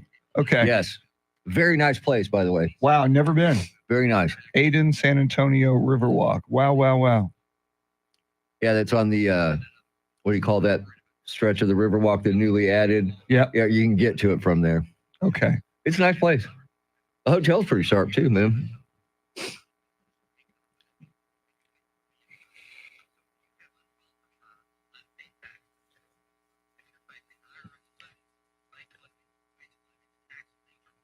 Sorry, let me just double check here. So that is. Yeah, that's crazy close to the dome. So that's perfect. All right. Okay. I know the 7 o'clock hour is right. Yeah. It's 6 o'clock. I don't know what the hell I was thinking. Oh, there's the motorcade. I can hear him. Yes. Cyrus. The motorcade is arriving. So the motorcade's getting close.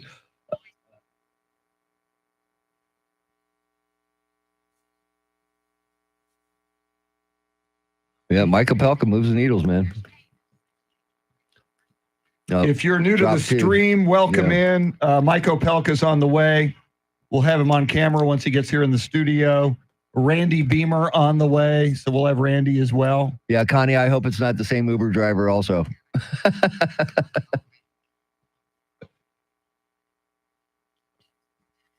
What do you want to do at 6:50? We can do Opelka again if you want. Opelka and getting ready. Getting ready for Opelka. Got it.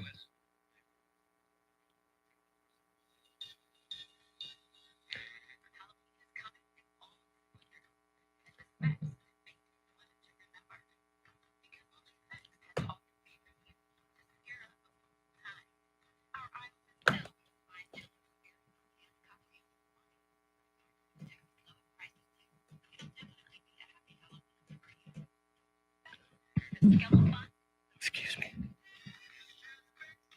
Locals amazing. Well,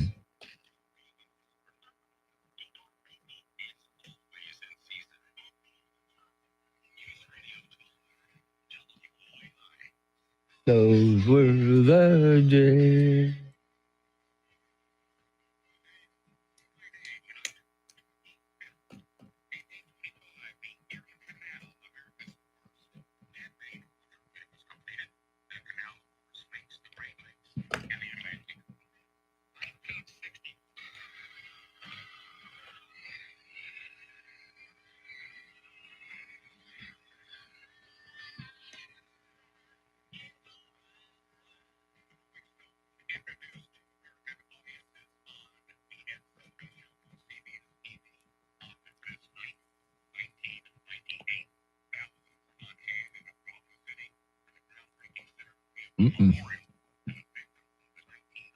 Oh, look what I got from Charity McCurdy, everybody. What's that? Promo. Wow.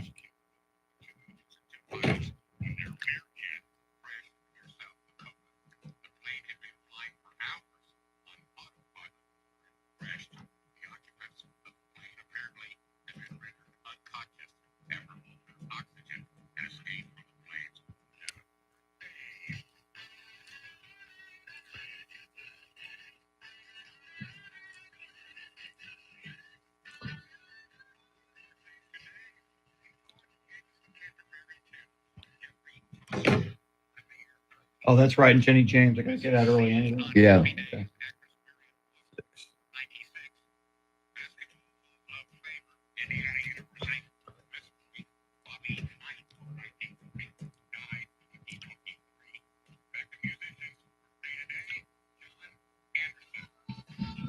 Owner of a lonely heart.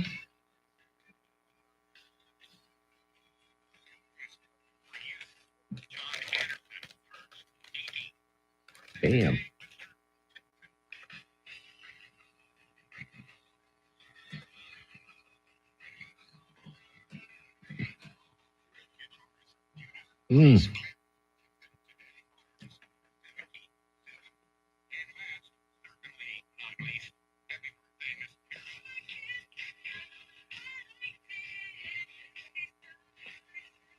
Great tune. Mm-hmm.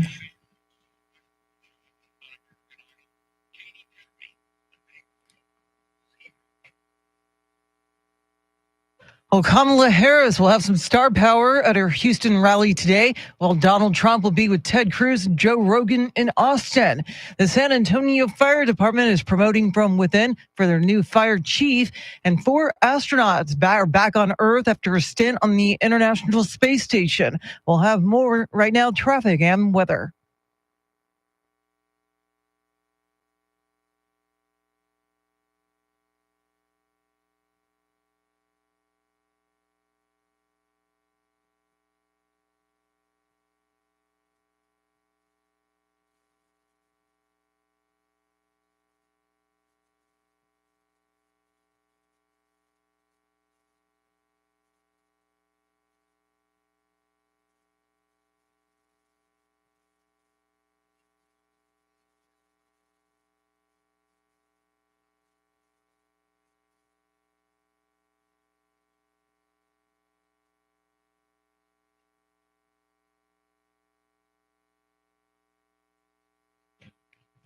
Partly cloudy today and tomorrow, highs 90 both days. Sunday, sunshine and hot, highs 90. It is 69 degrees in Leon Valley, 68 in Alamo Heights, and 68 right here in Stone Oak. WOAI News Time, 6:54. San Antonio's first news. Lots of people jumping onto YouTube right now in anticipation of Mike Opelka and Randy Beamer coming into the studio this morning. Go to YouTube, look for 1200 WOAI. We are live. You'll see Mike Opelka and Randy Beamer in a moment on camera. The motorcade is approaching, and Mike Opelka will be here. Speaking of motorcade, Charity, our boss, Terry Fox, was going to drive down here, and he's still going to drive to San Antonio from Austin this morning to the palatial iHeart Radio studios.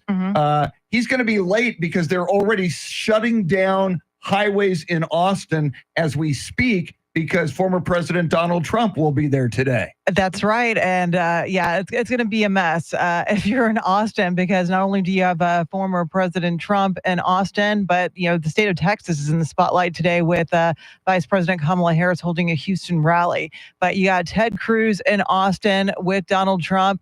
And then he's also going to do that Joe Rogan podcast, which is based in Austin. So a very, very busy day for the state's capital. Yeah, and look, it's not like traffic is good any day in Austin, so this just makes it even worse. Mm-hmm. Gosh, that's just I can't imagine what people are waking up to this morning. I bet a lot of people just aren't going to work because they probably don't want to sit on the highway all day. Either they just stay home if you're in Austin, people. Just stay home. We said this at the top of the show, and I'm sure it'll come up when Mike Opelka and Randy Beamer get in here. Opelcon yesterday at La Hacienda de los Barrios on Redland Road was a smashing success. A great turnout, thanks to Louis Barrios and everybody at La Hacienda. But Mike Opelka, Charity and Mr. T, loved his talk, loved his Q&A. He told us some things about himself that we never knew before. And so much of what he had to say was inspiring. And I just thought that was so cool. It really was. And Mike is just such a gem because he often just has insight that is just really revered and appreciated. And I love seeing our listeners line up to get their chance at the microphone to pick his brain. And it was highly, highly entertaining. I loved it. Now, I have to admit one thing here. I didn't expect him to be as tall as he was. Wait, you thought he was short? I thought he was shorter, yeah. He's a tall dude. Yeah, he's taller than I thought he was. Yeah. Are we a little intimidated, T? Is that what you're saying? No, not at all. Okay. I actually kind of liked it. Speaking of tall, I remember one of the first things he said to Charity when he met Charity and hugged Charity. He said, "Charity, I didn't realize you're so tall." See? We're back to the tall woman syndrome. Yes. And Dr. Beamer, Charity, will be here for therapy. He'll be in for therapy in just a few minutes. Now, will this be like a big group therapy? Because there's so many of us. We've never done group therapy with Dr. Randy All right, Beamer. then there we go. I like that. Yeah. Keep on turning up the dial on entertainment. We'll share. We'll share our issues. Yes. Beamer. So very, very nice. I am, by the way, and it is a good day to look at the YouTube channel. I know, it's amazing. I don't know what to expect, Charity, with Mike Opelka and Randy Beamer in the same room for a couple of hours of radio coming up. Yeah, thank goodness you have enough mics in your studio to handle the crowd. But I think it's going to be highly entertaining, and I am probably going to laugh, and tears will stream down my face as a result. That's always what you get with the combination of both Beamer, and then you throw in Mike Opelka. Watch out. Yeah, we don't know quite what to expect, but I do expect it to be very, very entertaining. Yes, entertaining, enlightening, educational. And like we said, it's going to be like having two Elvises, or to be more grammatically correct, Elvi, having two Elvi in the room at the same time. Now, I think Randy's going to wear the black leather 68 comeback I had it special. the opposite. See, really? I had Opelka wearing the black comeback special. Opelka in the white jumpsuit with the cape. No, I see Randy is that. Okay. Yeah. Well, we're about to find out. We will. We're about to find out. Let's find out about the weekend, a big, big weekend in San Antonio. Here's Jenny James from Q1019.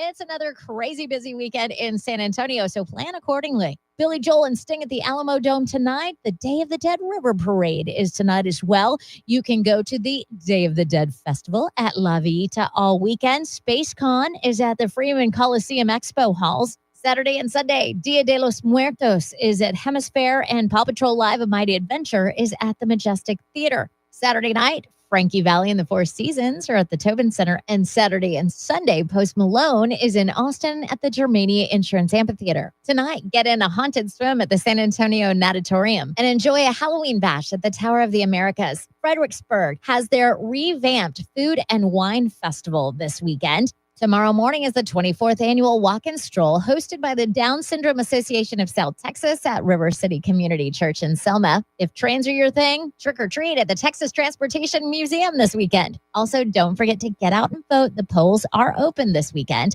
I'm Jenny James from Q1019 for News Radio 1200 WOAI.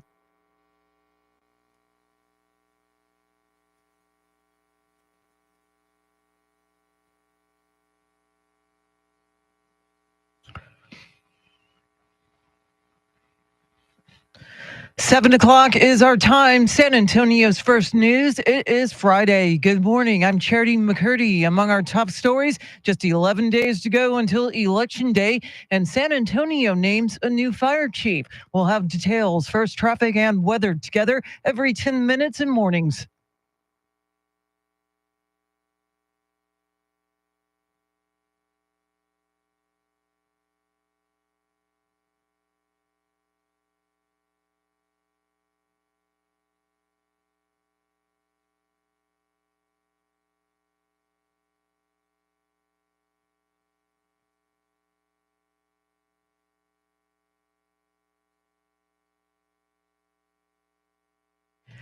Your Weather Channel forecast for this Friday. Some areas of patchy fog, partly cloudy this afternoon, a high near 90. Tonight's low near 66. Right now, 67 degrees.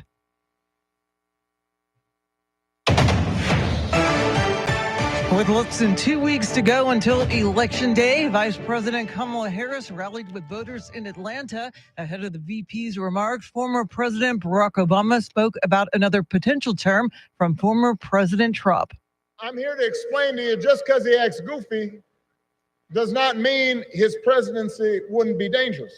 VP Kamala Harris asked her supporters to envision who they want in the Oval Office. It's either Donald Trump in there stewing over his enemies list, or me working for you, checking off my to-do list. And this came the same day former President Trump rallied with supporters in Tempe, Arizona. You have to stand up and you have to tell Kamala Harris that you've had enough. You can't take it anymore. She's the worst vice president. She's grossly incompetent. Kamala, you're fired. Get out of here. Fired. And Texas is not a battleground state, but today it's at the center of the presidential race. Rex Oates has more.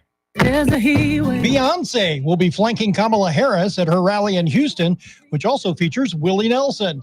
And while star power will draw a crowd, Rice University political analyst Mark Jones says people vote on issues. At the margins, it probably helps, but not to the level that will change the dynamics of the presidential race. Meanwhile, Donald Trump will be across the state in Austin. He'll be laying out his plans for border security at a private jet terminal. Senator Ted Cruz will be by his side.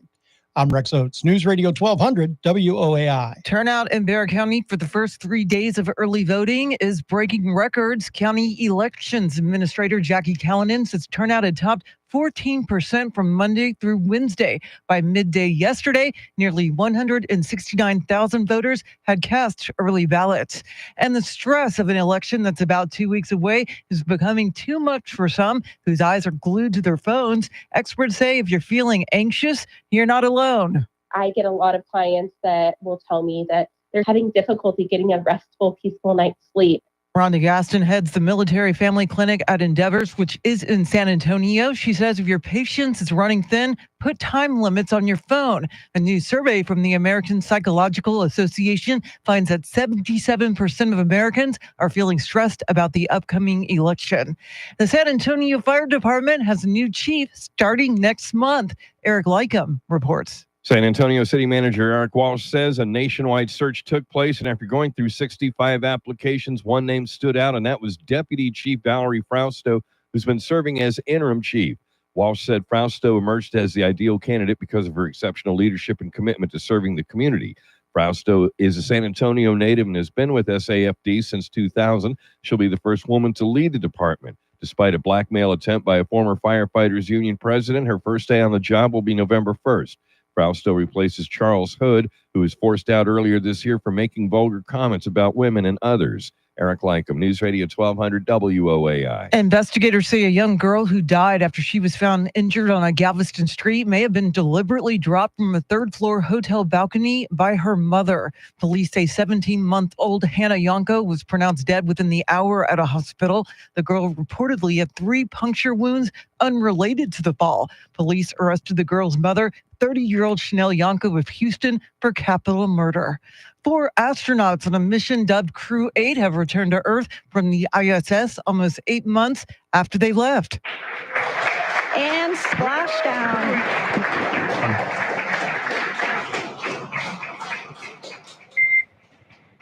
And Endeavor, we see the same. On behalf of SpaceX, welcome home. And this crew does not include the 2 Starliner astronauts, Butch Wilmore and Sonny Williams, who have been stuck at the International Space Station for 8 months. They'll return to Earth with 2 SpaceX astronauts in February. And how old is too old for trick-or-treating? A majority of Americans say kids should stop knocking on doors for treats by 13 and a half. About 25% said kids should trick-or-treat for as long as they'd like, and about 3% say no to trick-or-treating altogether. It is 7:06. The Spurs lost their season opener against the Mavs in Dallas. The voice of the Spurs, Bill Schoening, has more in today's Spurs Insider, brought to you by Kickapoo Lucky Eagle Casino.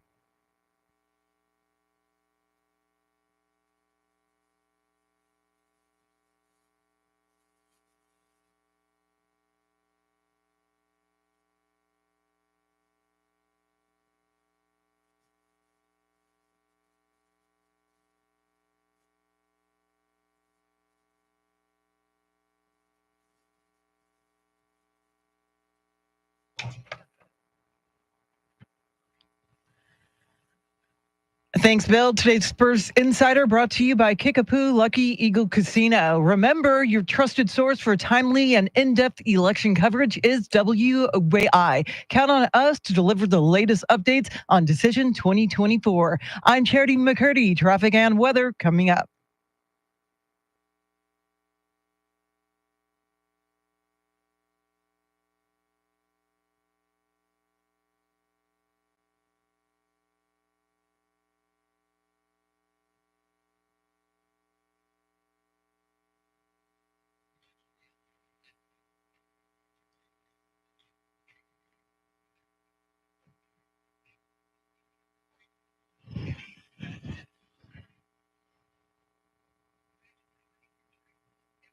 Mike Opelka is in the building. They went down to say hello to Charity. So he'll be back in the studio within seconds. We'll start off this segment.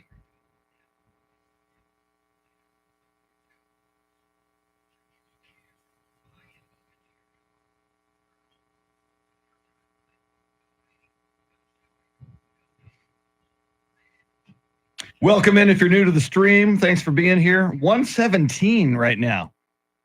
The power of Mike Opelka. Thanks for being here. You'll see him in a sec. Randy Beamer's on the way in as well. We're looking forward to that.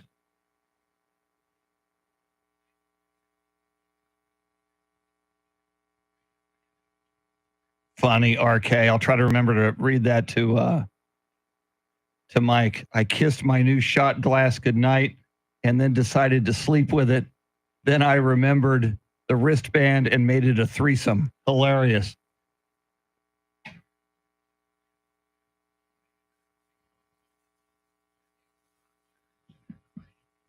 If you're new to the stream, welcome. We do this every morning. There's a live chat. I see Connie Chambers. I see Echo, Robert. Looks like Dana. Is that Dana N. Smith? Thank you, Dana. And they are in. Mics are hot on YouTube, by the way. 119 right now on YouTube. Holy crap. Yeah. You're here to. So right now your mic is hot on YouTube, Mike. Yes. So watch what I say. Yeah, so there he is. There he is on screen, everybody, the moment you've been waiting for. Hello, friends. How are we? Oh, you want to blow out when do you hear this Mike Opelka? Okay, that's fine. Yeah, okay. Yeah, we usually play audio here. I'm talking to Mike Opelka because he's in studio. We're going to go to traffic and weather in a moment, but Mike Opelka, who is live on YouTube right now at 1200 WOAI. Mike, say hello to the people. Good morning, my friends. How are you? My people, how are you, my friends? I'm so excited to be here. I was listening to you guys on the way in. Terry Fox, you weaseled out of me. Can you believe that? It's that darn Trump closing down all the freeways in Austin. I expect it's going to happen to a lot of people. You know, the sad thing is nobody knew that the freeways were shut down because it's always like that in Austin. It's Friday morning in Austin. And you know what? I had the world's greatest Uber driver yesterday. After I had the world's worst Uber driver yesterday. And she said, I said, how do you like San Antonio? Because she just got here. She goes, I couldn't stand the traffic in Austin. I had to come here. Wow. But she was the greatest. She's a poker player, professional nice. poker player. Oh, my goodness. Nice. More coming right up with Mike Opelka. First, a quick look at your traffic and weather together.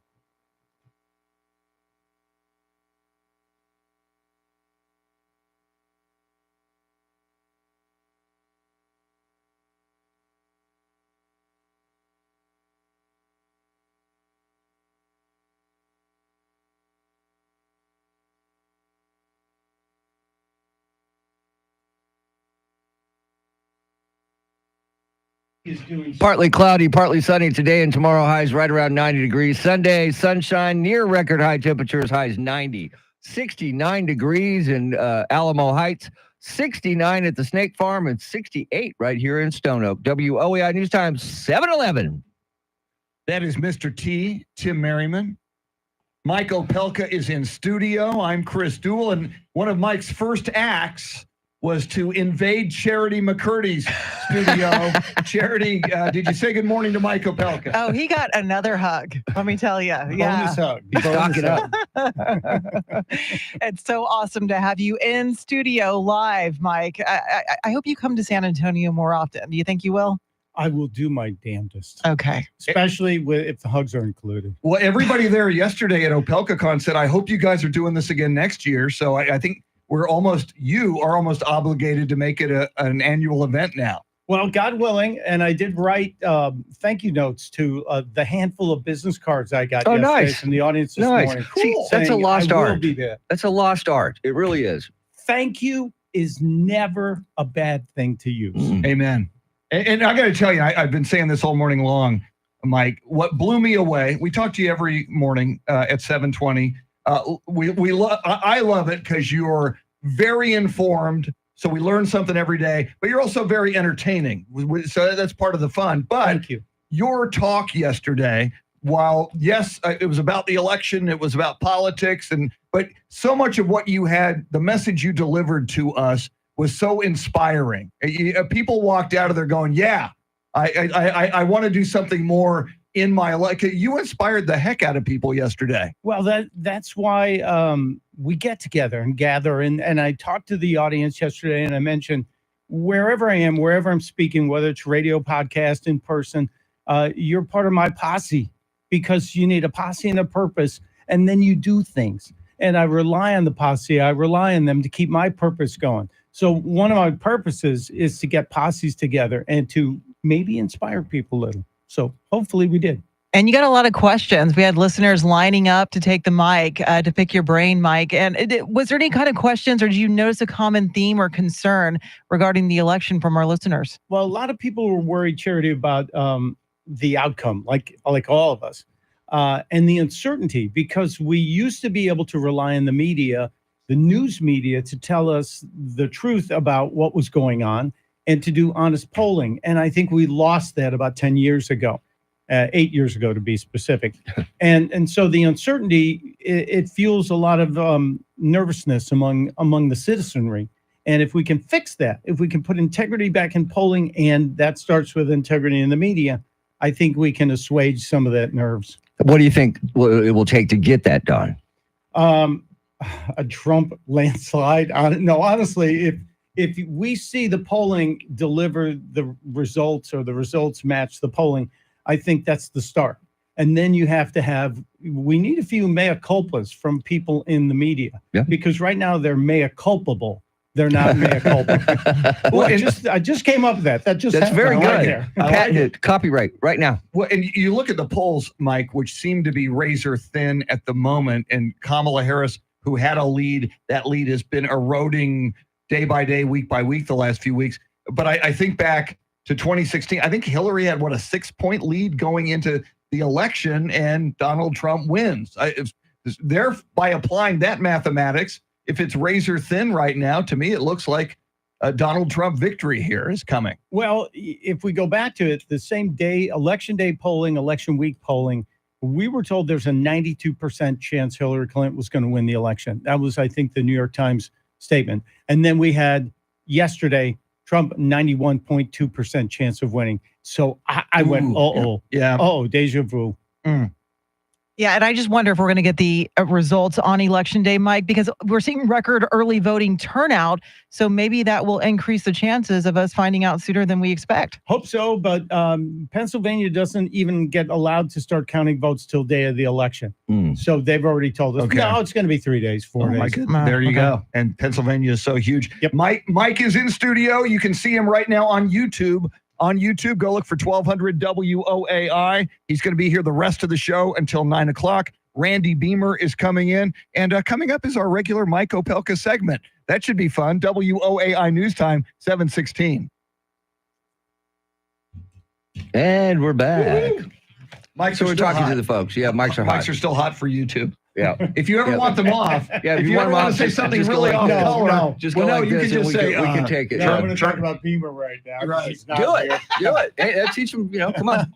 Get here on time, sir. I just want all the YouTube audience to know that I got up this morning, and for the first time in maybe 20 years, I shaved twice in a 24-hour period.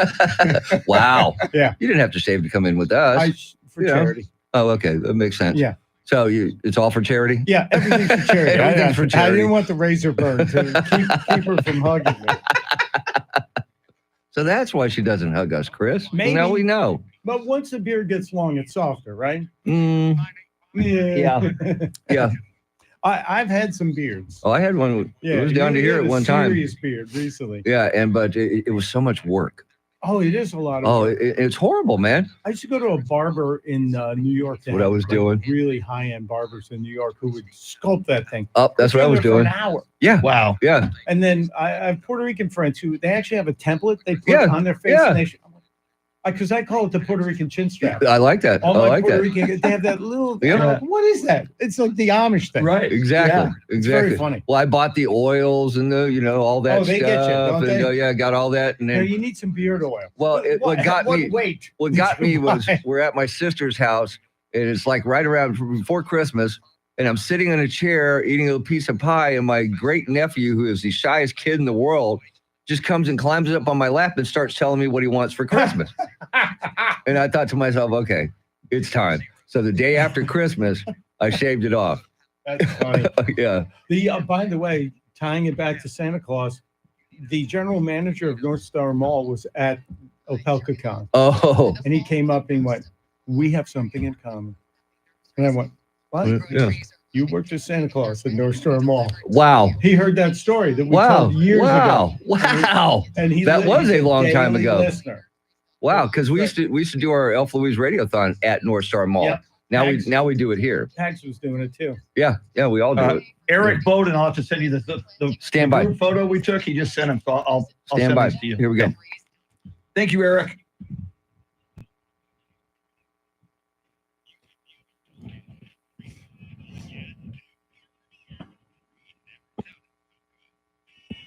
Mike Opelka is in studio. More with Mike coming right up. But first, Charity, what stories are you tracking? With just 11 days to go, the race for the White House heads to Texas today.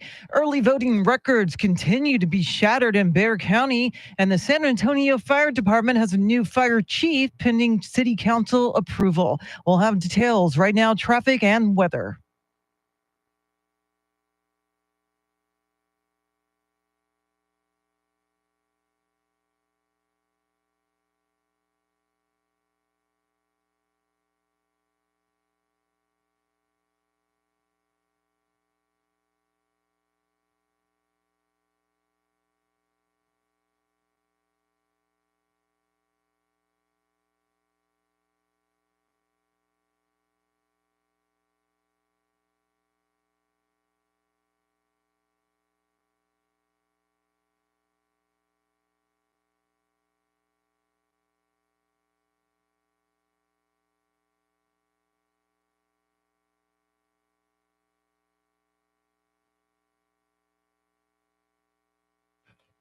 Partly cloudy, partly sunny today and tomorrow. Highs right around 90 degrees. And then on Sunday, sunshine and highs right around 90 degrees. 69 degrees at Fort Sam, Houston. 69 at Trinity University. And 68 right here in Stone Oak. WOAI News Time, 720. You know the music. When that music plays every weekday morning at this time, you know it is time for Mike Opelka of the Pure Opelka podcast. Only this time, he is in studio with us right now and on YouTube. Go to 1200 WOAI on YouTube. Mike's segment is sponsored by Randy Adams Incorporated. And Mike, we all got to meet Randy Adams at OpelkaCon yesterday as well. Yeah, I love Randy. He came up, he gave me a big old hug, and he told me about if I needed to know anything about buying a car, he was going to take care of me. I loved Randy. He was the best. We took some selfies together. Thank you, Randy. Thank you. He made time. Everybody who was there, thank you for making time if you could. It was such a success. That's why I think there will be another one, Mike, and we're counting on you to make that happen, by the way. I want to ask you, we're 11 days out from Election Day, and former President Trump generated some headlines with comments he made at his Arizona rally. He called the country a garbage can because of the Biden administration's immigration policies. How do you interpret those comments exactly? Well, I think he's had the hyperbole gene for quite some time. Donald Trump came out and said, it's going to be huge. Everything I do will be huge. So when he exaggerates to clarify, which is what hyperbole is, the media pounces on it if they don't like it. And that's the case. They've done it with everything. When he said he wanted to deport the people here illegally, he always says the criminals who are here illegally. And the media skips that. So I think it's just part and parcel of the Trump presentation. And Mike, he was on a radio show and said that he was open to pardoning Hunter Biden on those gun charges. Is that kind of like an olive branch to maybe get his dad to pardon him? No, I think it's just brilliant. It's such a great way to throw it back that you can say, well, Joe Biden's kid is a criminal without saying Joe Biden's kid's a criminal. And also to go back to the point where, everyone's saying Donald Trump will lock up all his enemies. He's going to lock up the journalists. They're all going to be in jail. He didn't lock up Hillary, and he's open to pardoning Hunter. So you guys are crazy. And that's kind of the message that he's giving. So I got to ask you, Mike, Kamala Harris certainly trying to tap into some star power yesterday and today in Houston. Yesterday, Bruce Springsteen, Barack Obama. There was another performer on stage with her in Atlanta. I'm missing the name right now. Tyler Perry. Thank you. Yes, Yeah. Tyler Perry. Thank you for that. It was Tyler Perry's Kamala Harris rally. I was going to say, That's yeah. the right title for it because he puts his name in front of everything. And there you go. And today, Beyonce. Do you think these celebrities are going to move the needle at all for Kamala Harris? No. They didn't for Hillary Clinton. The final night of the 2016 campaign was in Philadelphia with a concert. It sound familiar? And by the way, can we get a wellness check on Springsteen? Did you guys play any of the clips from last night? Not yet, no. Born in the USA. Oh my God. When? 1770? I mean, it was just insane. I really felt bad. He would not have gotten through an audition of American Idol with what he did yesterday. It was so bad. So I don't think anybody's really swayed by a celebrity. Singers, I love the talents of people. I don't really care for their politics I don't pay to go see their politics. But Tyler Perry's a smart guy. But an actor or an actress who is told where to stand, what to say, what to wear, and how to say it, I'm sorry, you're not a critical thinker for me. What do you think we'll get from the Trump interview on Joe Rogan's podcast, Mike? And why do you think Kamala Harris won't do it? Well, exactly the same reasons, because Joe Rogan won't take anything but the truth, and he'll go back after it every time. Kamala's incapable of stepping off the script. Mr. Trump is the master of the weave, as he likes to call it, where he can go through and touch different points and then come back to the original question and ultimately answer it. I was going to try and get there, Terry Fox. I understand the traffic thing. I actually reached out, and my buddy, Secret Service goes, don't even think about asking. You are not getting close to this. Look, we're 60 miles away from it right here. Yeah. And I'm thinking I'll hit the Uber to go there. But no, it's not happening. But I think you're going to get some vintage Trump.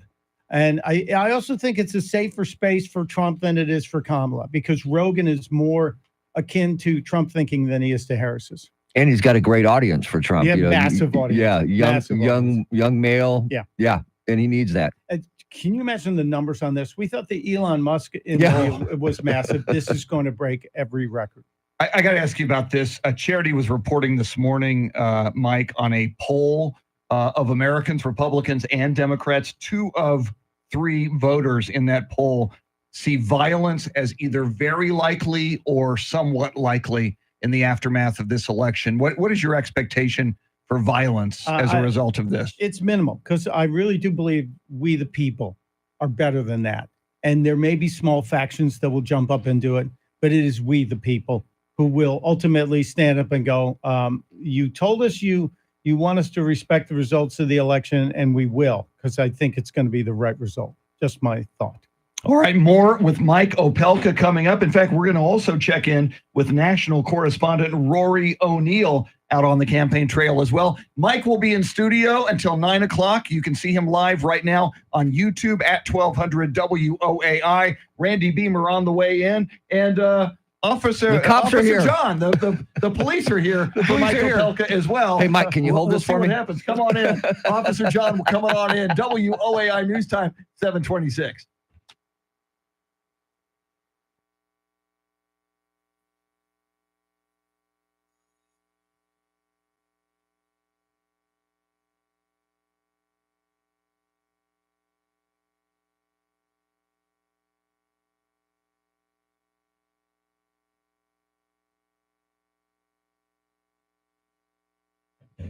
Now we're on. Okay. Yeah. So what's going on, brother? You're on YouTube, by the way. Just to let you know. Hi, YouTube. Okay. No, I just want to come by and see Mike again. Thank you. Town. So, yeah, I just wanted to say I enjoyed being able to see the face go with his voice. Very. Doesn't he seem taller than you would thought? Because to me, I thought he was shorter. I'm the shortest guy in my family. Wow. Or not. Well, because I know My Riley. dad was 6'3". Yeah. My oldest brother, my youngest brother was 6'8" before he passed, 6'6", 6'5", and 6'2". Wow. And I'm the run. Well, you're 6'1"? I'm barely on a good after I stretch. Okay. Because I seriously, watching you play golf and things, I thought you were a little bit shorter. I thought you were about my size. That's why I wear shorts all the time. It's Smart move. Smart move. I thought Mark Levin was a little guy. He's not, is he? He's a big guy. Really? Yeah, because you hear that voice. Get out of here. Yeah. What's wrong with you? He sounds like a little guy. And then you meet him. You sound much shorter. Look at the on that bonnet to the far. That's you. Look up there. Yeah. Hey, look. Now our surveillance cameras are catching you. Yeah, it's body cam to body cam. How does it feel? I know one day I run into Joe Tags out on the area. In his Corvette? No, he was actually driving The Suburban? The Suburban. Yeah. Yeah. Yeah. We had Very fast? talking on the side of the road. Very fast? Yeah. Did you have a talk with him? Yeah, we had. Hey, I remember I got pulled over on New Year's Day driving down 1604 coming back from my mom's house. And I guess I was doing like about 80 miles an hour. And the guy GPS pulls me over and, I give him my driver's license and he goes and checks me out. And then he comes back up and he goes, what do you do for a living? So I'm working radio and goes, work at WOAI. And I said, yeah. And he goes, do me a favor. Tell Joe Pags to slow down and tell Charlie Parker I love him, man. Have a good day. I went, yes, sir. You bet. Yes, you sir. bet. I can do that. Everybody knows Joe Pags. Yeah. Out of Opelka County. Oh, yeah. Oh, yeah. Yeah, he's big time out there. Well, my dad told me to stay ahead of the fast drivers because they're the dangerous ones. My problem is when I come to work, you got to know this, man. I'm dodging drunks on a daily basis. Oh, yeah. Man. This town is unbelievable with drunk drivers. It's amazing. It's every town from morning, because I did morning radio. Yeah. In New That's York. right. So And driving in from Jersey to Manhattan, I was passing guys I used to, hang with. Sure. And you're going, oh my God. Because Yeah. you leave at 3:00 in the morning, the clubs are, you don't have to go home, but you can't stay here. Exactly. And they're on the road. Exactly. Well, I had a guy last week on Monday. No, it was Monday this week. I'm coming we're 35, 37, 35 going to 10. Dude was backing up because he missed the exit to go to 30. Backing up in the left lane. Yeah. And all I saw was white lights. I went, oh, crap, we got a wrong way driver. So, I slowed down, pull over a couple lanes, and then I see the guy backing up, and I'm going, you got to be kidding me, man. Really? Really? How stupid can you be? Go to the next exit, turn around, come back. What? What are you trying to kill me for? Yeah. No common sense. No. And then, I ran across a story last week where 40% of Americans think that that are drivers right now think they can pass a driving test. And they can. That is way too high. See, I want to get way too high. I want to get a hold of the written test and see how you can download it in Texas. And we should. You can In download New York, Texas. Yeah. The test is available in 37 languages. Wow. The written test. Okay. I didn't know there were 37 languages. How many languages are on the signs? Yeah, one. So you pass the written test, and then you go out and you drive And you're looking for a 3-ton machine at 60 miles an hour, and you read a sign, and you can't decide quickly. No. Oh, you got to text me though, so I can see if the white. Oh shirt yeah, is hang on. off That's my- why I was going to look at him first. Maybe I could doctor him up a little bit. I'll fix All right, everybody, here comes Charity McCurdy. Hang on.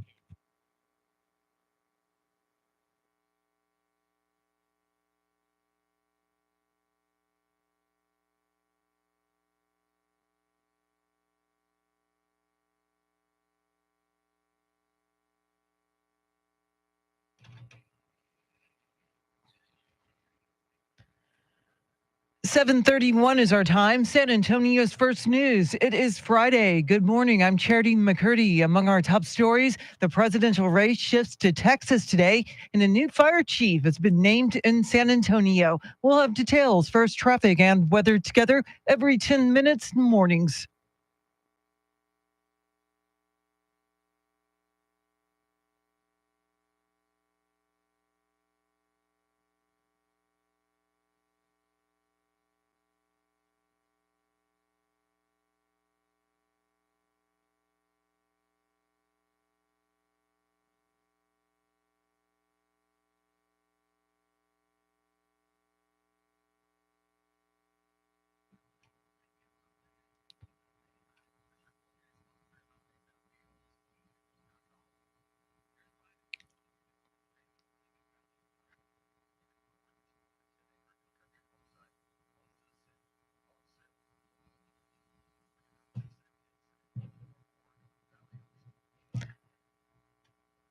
Your weather forecast for this Friday, partly cloudy this afternoon, a high near 90. Tonight's low near 67. Right now, 67 degrees. Former President Trump says he'll be tough on migrants if he wins on Election Day, spelling out his plans at an Arizona rally. Here's more from Fox's Gernal Scott. Former President Trump says, as he sees it, The United States is now an occupied country. That's why he says he will invoke the Alien Enemies Act of 1798 to achieve mass deportations of migrants the former president has promised. That, however, is not as tough as he plans to be, telling the Tempe crowd, I'm hereby calling for the death penalty for any migrant that kills an American citizen or a law enforcement officer. Recent Fox polling has the former president with a slight edge over Vice President Harris in Arizona, but within the margin of error. Gernal Scott, Fox News. Vice President Kamala Harris rallied with voters in the Atlanta area where she talked about the threat to women's reproductive health. Let me tell you, the idea that someone who survives a crime of a violation to their body would be told they don't have the authority to make a decision about what happens to their body next, that is immoral. It is immoral. Meantime, the presidential campaign trail goes through Texas today. Harris is set to rally with Beyonce in her hometown of Houston, while former President Trump is heading to Austin. Chris Fox has more. Vice President Harris rallying for abortion rights in a state with one of the strictest abortion bans in the nation. She's hoping Beyonce can help. She's a very talented artist, but I don't really care about her political opinions. If she's supporting Kamala, then I think that's a good thing. I'm going to go with my kids and grandkids. Former President Donald Trump heading to Austin, expected to talk about border security and immigration with podcasting giant Joe Rogan. Getting exposure to that audience might help him a little bit on the margins. People are persuaded that way. Probably a better idea than running around with Beyonce. In Austin, Chris Fox, News Radio 1200 WOAI. And turnout in Bexar County for the first 3 days of early voting is breaking records. County Elections Administrator Jackie Kellenen says turnout had topped 14% from Monday through Wednesday. By midday yesterday, nearly 169,000 voters had cast early ballots. Early voting continues through November 1st. And do you plan to vote by mail? Barbara Schwartz has more on an important deadline. This is the last day you can apply for a ballot to vote by mail. The website is votetexas.gov, and not everyone is eligible. Voting by mail, you can only do in Texas if you are over 65, due to give birth within, I believe, 3 weeks of the election, out of your home county for all of election day or early voting, or you have a disability that makes it difficult for you to get into the polling place. Emily French, Policy Director for Common Cause Texas, says the final exception is if you are jailed but otherwise eligible. Her group has a mail-in ballot tracker, so once you put in your request, you can see where your ballot is, and after you send it off, where it's being processed. Well, the stress of an election that's coming soon is becoming too much for some people whose eyes are glued to their phones. Experts say that if you're feeling anxious, you're not alone. I get a lot of clients that will tell me that they're having difficulty getting a restful, peaceful night's sleep. Rhonda Gaston heads the Military Family Clinic at Endeavors, which is in San Antonio. A new survey from the American Psychological Association finds that 77% of Americans are feeling stressed about the upcoming election. Well, the San Antonio Fire Department has a new chief beginning next month. Eric Lycum has details. San Antonio City Manager Eric Walsh says a nationwide search took place, and after going through 65 applications, one name stood out, and that was Deputy Chief Valerie Frausto, who's been serving as interim chief. Walsh said Frausto emerged as the ideal candidate because of her exceptional leadership and commitment to serving the community.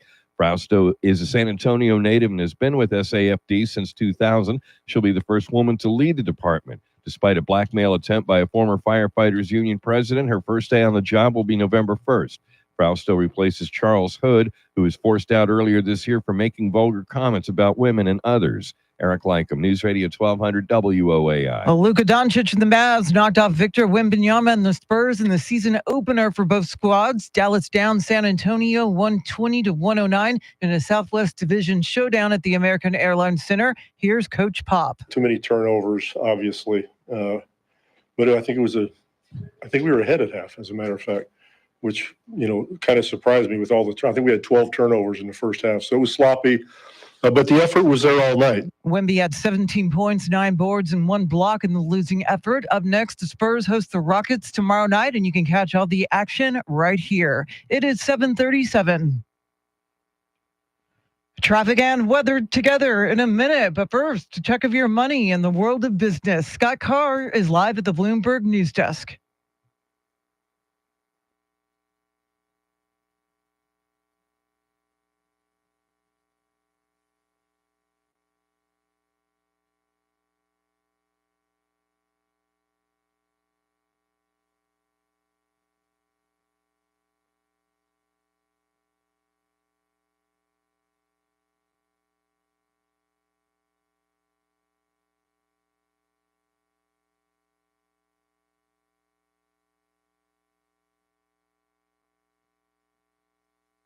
Yeah, okay, now you can talk to him. I was letting him listen to Charity. Well, they couldn't hear me curse. I know.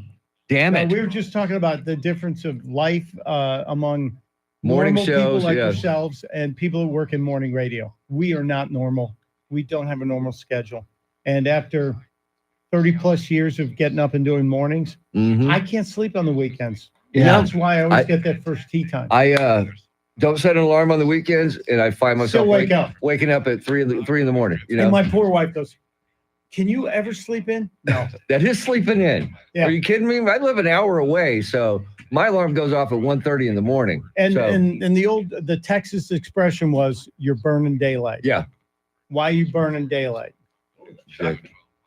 Make sure they can see Mike on that camera. Oh, gotcha. Is that my profile cam? Yeah, that's I'm like George it's the Michael. Charlie cam. Get my good. That's what we call it, Get the my Charlie good cam, because Charlie when cam. Charlie comes in, he sits over there, and so we show it from the whole room. Beamer time. It is almost Beamer time. Where the hell is he? Yeah, where is he? He said he'd be in sometime between 7 and 8. Okay. So, yeah. Could he be less specific? Well, technically, Fridays with Beamer starts at 8, so he's coming in a little early. So yeah. I'm looking at the. What? Okay. What? Yeah. The earthquake every time you slam the desk. Sorry. I'm going to be Khrushchev and take my shoe off. Ooh, nice reference. Ooh. Now they can see my belly, Andrew. Better yours than mine. I'm 40 years pregnant. Rory's ready. Oh, Rory is ready. Rory's Sorry, ready. I'm gonna introduce him to you, and then you do question 1, she does 2, you do 3. All right. And Got we'll it? probably wrap after that. Got it? Sure. Get it? Got it? Good. Good. The court jester. Love it. Yeah, see, he got to meet Tracy and Sheriff Keith. Sheriff Keith is after me and him. We have a permanent record now of things that we've done and wanted to do that he's written down and stopped us on. We wanted to have a bottle rocket fight in the parking lot for 4th of Oh, July. I already had that. Yeah, but in the dorm. Well, we wanted to do it in the parking lot, and he shut us down. It's on my record. Is it? Inside the first floor Wynn dormitory in Trinity. Stand by, guys. Here we go. Here we go now.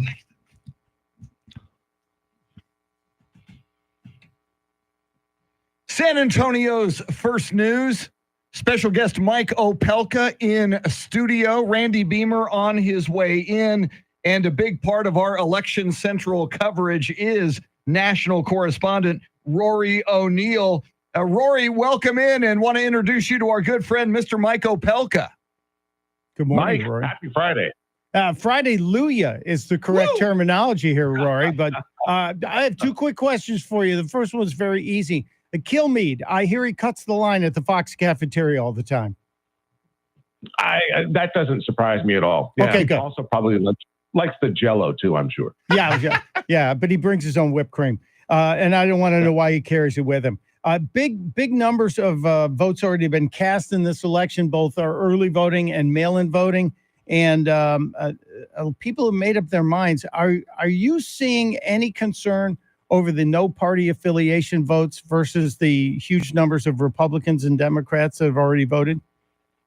Well, let's see. So when you break it down overall, we've got 27% either independent or unaffiliated have already cast their ballots. 39% of the votes returned are Democrat, 32% Republican.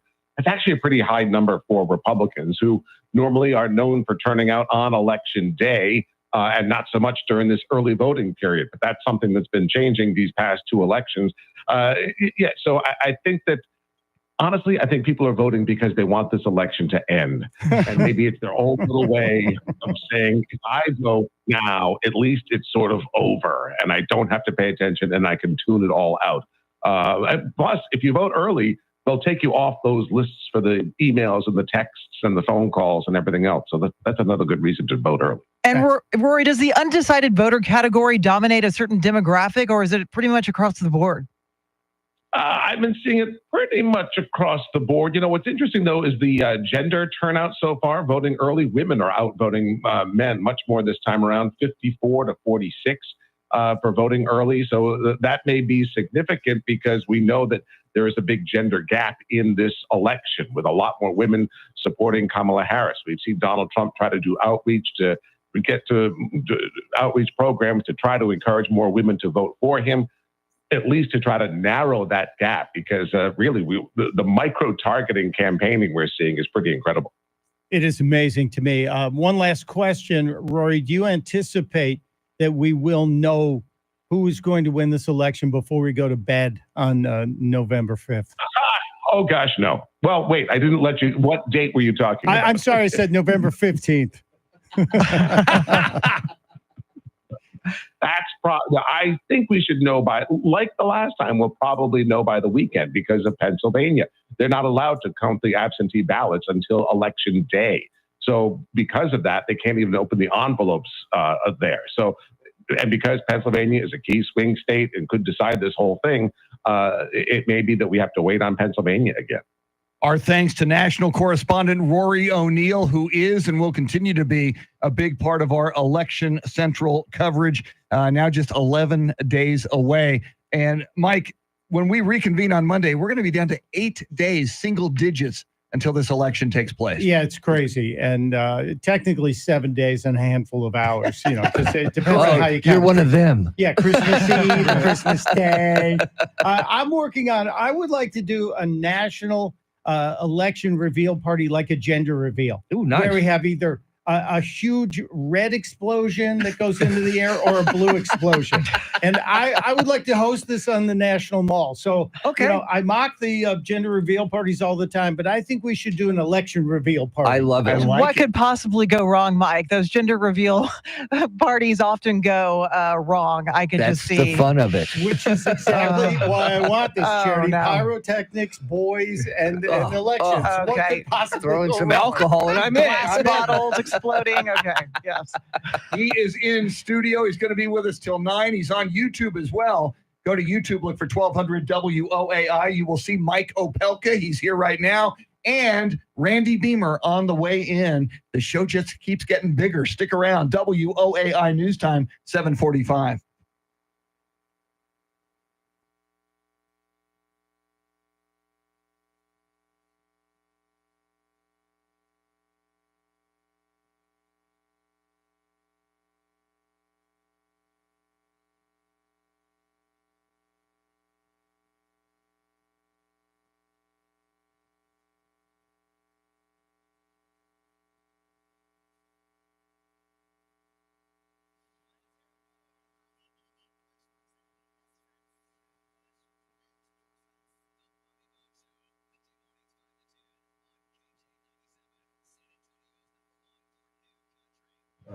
Ed, we're back. Glad we're back, everybody. We're back. Second cup of Joe. Good body every morning. Second. Well, second. Hey, second Underachiever. pot, actually. See, on Thursdays and Fridays, the security guard that's here on Monday, Tuesday, Wednesday, he makes coffee for us until he leaves. Yeah. That lady that you met, Tracy, she doesn't do it. She tried it one time and made a big old mess in the coffee room, so she doesn't touch it anymore. So I have to make the coffee when I come in. Well, the Square Badgers mean well. Yeah, I know. They try. They try hard. It's a tough gig. They try hard. Yes, Connie. I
More with Mike Opelka in studio, Randy Beamer on the way in. But first, Charity, what stories are you following? Well, a new poll sheds light on an unsettling feeling many Americans have about potential violence after the election. Both Donald Trump and Kamala Harris will be campaigning in Texas today, and the Spurs fell short to the Mavs in their season opener in Dallas. We'll have details right now, traffic and weather.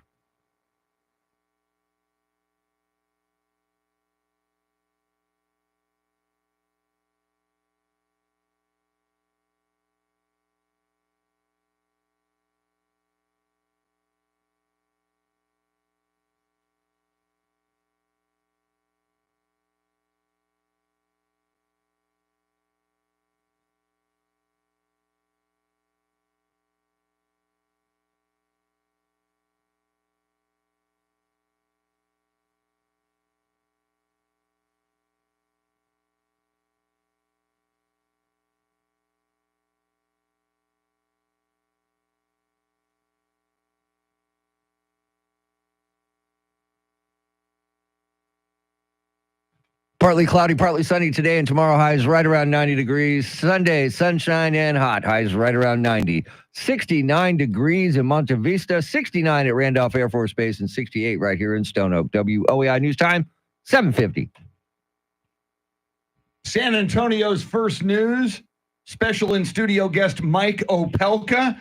You hear him now, but you can also see him on YouTube. Search for 1200 WOAI. We are having some conversations during the commercials that you can be privy to. They're all kinds of fun. What? Yeah. Hear that? Oh, It's a hot I guess mic. we should have told you, huh? Uh-oh. And Mike, again, can't say this enough. Opelcon yesterday was fantastic. You were fantastic. And one person drove in from Victoria, Texas. Our friend reporter Eric Lycum drove in from Austin, Texas. Yeah. People came from all over the place to see you. That was very kind. And the people were what made it for me. Just being able to talk to the folks that listen to this radio station that are so dedicated to you guys, it made all the difference in the world. And it really accentuates my mission is to get people talking and keep them talking. Because at the end of the day, if we disagree on something, that's okay. Yeah. You just don't have to be disagreeable. Mm-hmm. And are you still full from that amazing plate of enchiladas given to you by one Louis Barrios at La Hacienda de los Barrios? First of all, Louis, if you're listening this morning, I bow to your superior culinary skills. That was not only one of the best tasting Tex-Mex meals I've ever eaten, it also didn't produce what some would say is the usual result afterwards. I'm just saying. That's quality for you. Yeah, That's quality. quality. Now, how did you like the cracked donuts? Well, I'm not done with the carne empanada, which I dreamt about that this morning, actually. Right on. So good. And Louis was leaning over to me. It was like, if you've ever eaten in a great deli, where the guy comes out and goes, cut that in half. Now, pick this up here. Louis goes, slice the empanada, you pick it up like an ice cream cone, and you put some, and he was like, look at you, you're doing so good. It was, and I'm not advocating this behavior, but it's what they used to say in the South is smack your mama good. It was so good. Yeah. Thank you for sharing that empanada with me, by the way, Mike. Oh, I would. You know how long I've dreamed about sharing an empanada. Wait, here's what's cool. Mike, you are doing your tour of the Barrios family's restaurants. Yeah. You were at La Hacienda yesterday. You're going to Los Barrios, the original family restaurant. Yes. Same family tonight. Yeah, and I just heard about this yesterday. I'm a Trinity alum. They kicked me out in 1979 and gave me a piece of paper and said, you don't ever have to come back here. But so here I am. And so 45 years later, my class is gathering at Los Barrios tonight, 7 to 10 p.m., and I will be there. And so I already want to just say, Louis, can you make a phone call? I want that plate. Once again. He's listening. He'll take care of it. No, Now, be there. how did you like the cracked donuts? And I'm not making it up. That's what we call them because they're that good. That donut. And I'm mad at Mr. T. I didn't notice. In San Antonio, everybody's got sugar on their mouth. Yeah, Man, come right. on. I take a bite of this donut, and it is so good. It's got this, it was so delicious. It crumbled. It melted in your mouth. It was so sweet. And then I get back to my hotel after Opelcon, and I got like a white sugar up here on my mouth. And we've been taking pictures. I'm standing next to Charity, and I got like a white sugar on my mouth. You looked great. I didn't know what you're talking about. It's embarrassing. Mr. T, we're not friends. Because the friend would have said, I didn't notice, no, man. What you would have done is you got yeah. you do it yourself. It's like boogie check, boogie check. What I got to know, Mike, notice. what I got to know, I mean, you have to have like rock star status walking into your Trinity reunion tonight, right? I mean, this is a big deal. They're not all on my side of the aisle. I don't know if I can wear my hat tonight. Sure you can. Go for it. It's it's been 45 years, right? So your hat says 45 is greater than 40. So just say it's our 45th. I'll use the golf line like I did with the lady in the grocery store. Got mad at me. Great line. For the people watching on the YouTubes, I have this hat. It says 45 is greater than 46. It's obviously a Trump is greater than Biden reference. I'm in the grocery store, high-end grocery store in Delaware, and a lady comes up and goes, "You're rude. Your hat is rude." And I said, excuse me, I'm just trying to find the Honeycrisp apples, for God's sake. Your hat is rude. And I thought, oh God, I have my hat on. Because I wear different hats all the time. Yep. And I said, you're not a golfer, are you? She goes, no, I'm not. I said, well, if you were, let me explain this to you. 45 in golf is greater than 46 because the lower score is better. And she froze like a deer in the headlights, just stopped right there and stared at me. And I could almost see her eyes melting. And she's going, I am so sorry. I am so sorry, sir. And she turned around and started walking up the produce aisle. And I waited till she got far enough that she wouldn't come back at me. Because, the yoga pants moms, they're dangerous. Yes. Oh, God, yes. Yeah, she's just come from a yoga class. And she's about 20 feet away. And I go, but it's not about golf. And then she shot me the one finger salute the whole way up the aisle. So I'm number one in her book. Thank you, lady. But yeah, tonight, if any alum are listening, we'll be there. And I have to tell you, yesterday a gentleman came up. He had a Trinity shirt on. Nice. Yeah. And he recounted a story from years ago. There was a professor named Michael Curl who changed my life at Trinity. He was a philosophy professor. He was one of the greatest guys. And we lost him a few years ago.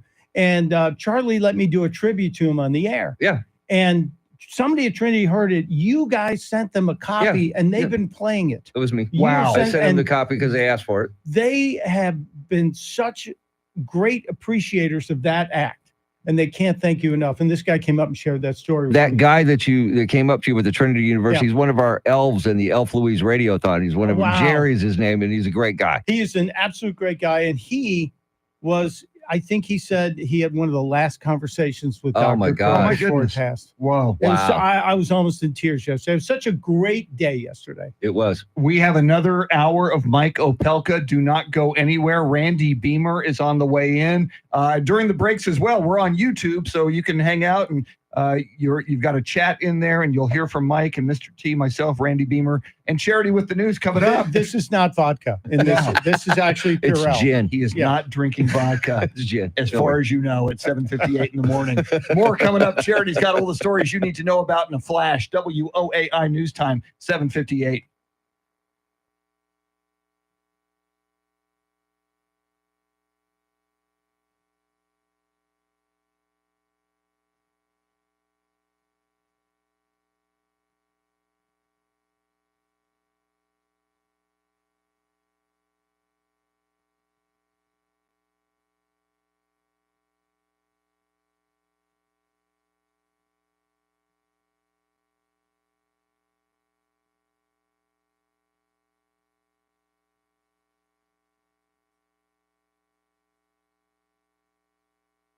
Okay, go ahead. I'm saying when I do fill-ins around the country, and there are a bunch of them coming up as well. So don't be mad if I'm not here. I usually do 3-hour shows because most small shows with 1 or 2 people are 3 hours. This is a 4-hour show. This is a long show. You guys do a lot of work. Yeah. When I do them alone, I am exhausted. Oh gosh, yes. Yeah. I don't know how you guys, well, I do know how, because you rely on each other and you ping off each other. It's almost like you guys are connected. Randy is here. Randy Beamer has just walked in the building. Beautiful. Come on, Beaminator. At least he's got a red shirt on. Yes. Yeah, and the 4-hour show, which is becoming an economic reality of radio. PDs are demanding it. I used to do sports talk, and 4 hours I used to do it solo, and your brain is scrambled by the end of it. You just, my wife's like, first of all, I don't know how you do it, and then there he is. Hey, welcome in. Hey, good to see you. You sound great on the radio again, live and in person too. Well, well, it's true. Or this crazy Delaware woman in Wegmans, which is a great store. They are the Wegman family. Is that a grocery store? Yeah, they're based out of Syracuse or Buffalo, and they were like this great family. That will be farm to table store. You don't have to have that. I can remove that. Oh, that's fine. Well, okay, if you want to put it back on, but the reason when I would do it, I would remove it. Mr. Charlie Parker. It often smells of cigarettes, and it smells like Charlie Parker. It's Ode to Parker. You know what? I think I'll put it on. It might, his mojo, his every hit don't have to be a song. Take a hit of Charlie Parker. think that's microphone 3. Or maybe it's 4. I don't even know. I don't know. Hey, Randy. Good to see you. I told you stuff at 3:17. Okay, you made it. What you need? Yeah, I don't know what mic is, Randy. So just, but He's on 4. Right now. 8 You're right, o'clock you got him on is the our right one. time. Okay. San Antonio's first. So it's a reunion time. Hi, Randy. Hi, how are you? Alumni weekend. That's cool. It's a little late in the year. Or is it, what's a football game? Trinity's never really had a football team. The greatest thing Tennis. Yes, it was all tennis. I True that. photographed the tennis team when I was there. That was Did they one of know? the things. They were great. Yeah, They were really. yeah. We had Larry Gottfried, who still stayed a friend. Brian Gottfried, his brother. We had a guy named Eric Skursky, who at one time had won more matches in a row than anyone in NCAA history, like 61 matches consecutively. And Ann Smith played at Trinity for 1 year. And the last match McEnroe played in college was against really? Larry Gottfried, and Gottfried won it, and I have the racket. Yeah. Because Larry was my Larry was Great. my suite mate. Did you know? So were you sweet on him? Neil Rose. I did not. He started the San Antonio Rackets. Okay, I remember them. Yes, The world team tennis thing. Yeah. Yeah, and remember them. early on Spurs connection. Yeah, It's the same Leo Rose. Yeah. because we were one of the few places that did have a world team tennis. Yeah. Yes. That was a big damn deal. You know, David Chancellor played football at Trinity. Yes, he did.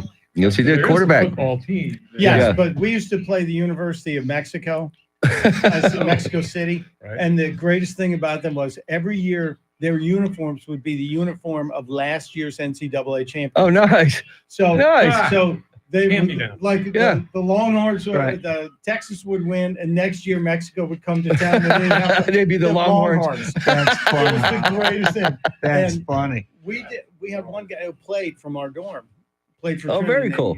Dave Sanders, and we used to go and cheer him on at the games because nobody would go to the games. Wow. And we would go to homecoming game dressed as the sperm from the Woody Allen movie. Yes. Singing those Wonder About Sex. Wow. So think of 50 drunk men. You need to tell that on the air. I will. It's a great story because the reason it stopped is ABC was going to come down and cover it. And they stopped having a homecoming football game because ABC was going to cover it. Look at you, man. You're just changing Well, things. now, You're changing history, Is there a man. particular reason? I know the movie. Yeah, but Any yeah. other reason for the sperm? There were a bunch of us who were unsupervised, as I mentioned yesterday. My brother had a team in college that they were the Nads. Yeah, Go Nads, go Nads. Yeah. yeah, but we used to have white tennis shorts, white pantyhose, white t-shirts, and you'd roll up your dorm white towel and put a hanger in it and put it in the back of your pants. It was a tail.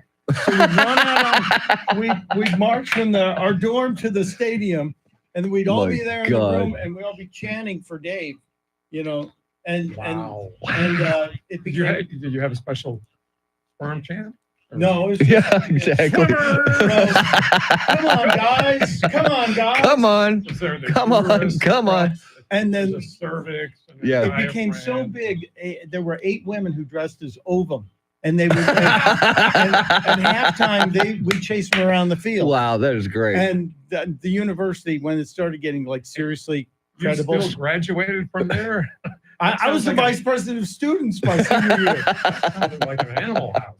Well, the stories he could tell you. Dean Wormer is I was on social probation my last Really? 3 semesters. I remember the dean saying to me, 4 of us were in her offices, and she goes, "Now, 3 of you have really good grades. Do you just not have enough to do with your time?" Wow. Yeah, we had a bottle rocket war inside the dormitory. Man, And good times. And Good times. And we had tennis players lived on our floor, so we'd light a smoke bomb, and Dan would hit it down the hall and The so we'd racket. create a wall. Then we'd fire bottle rockets through the smoke at the other side. So That's the brilliant. Smoke was also a smoke screen. Yes, Yeah, a smoke literally. screen. Yes. That's And awesome. we did swamp diving, and we made the should write a cover. book. We made the cover of the San Antonio Express News. Well, that's the nothing. day- Everybody made the cover, the man. day Come on. after Just A kidding. girl jumped off the dorm in our dorm jump and missed the Oh no. And That's not how you want to make the cover of the San Antonio. That's not how I wanted to meet the dean either. No. Dorm jump? Yeah, we called it the dorm jump. We jumped there was a 3-story dorm. We lived on the first floor, and we said they were having a Willie Nelson Bush jump in Austin. Yeah. And it was in Rolling Stone. And one of my buddies goes, "What if we did that?" So we put all our mattresses outside, Mike, your balcony, and then we started jumping on it, and we could get a keg of beer on a Friday. Yeah, that would do it. We had a keg of beer. We had a table for the judges to hold up numbers and rate the jumps. And we measured first, second, and third floor in feet and meters. Wow. And we called it the Great. How many years was that? Only happened once. And now did this person die? No, we got the pads from the pole vault pit. Perfect. We told the activities director, we're having a field day. And he goes, "Oh, sure, we'll deliver them." So, perfect. Wait, over a little bit more. So we had dorm mattresses, 2 layers of dorm mattresses, and then the padding from the pole vault pit. And people were jumping second floor, third floor. And I look up and there's somebody on the roof. Oh, no. And I'm going, uh-oh. And we had a guy from the diving team who was diving off the roof, back dive. My God. And then I look up and the beer had been flowing for a while. Yeah. And we started hearing, there's a woman up there in a striped shirt, rugby shirt, little woman. And I remember hearing the crowd, which had assembled because it's near dinner time, jump. And she closed her eyes and pushed off. And I was emceeing. I had a microphone. I'm in a lizard suit. It's a long story. Wait. You were in a wetsuit? Well, we were in a gator. Okay. But a lizard suit. Yeah. You know, because a lot of people don't have a lizard suit just laying around. Remember, it's a theater page. That's true.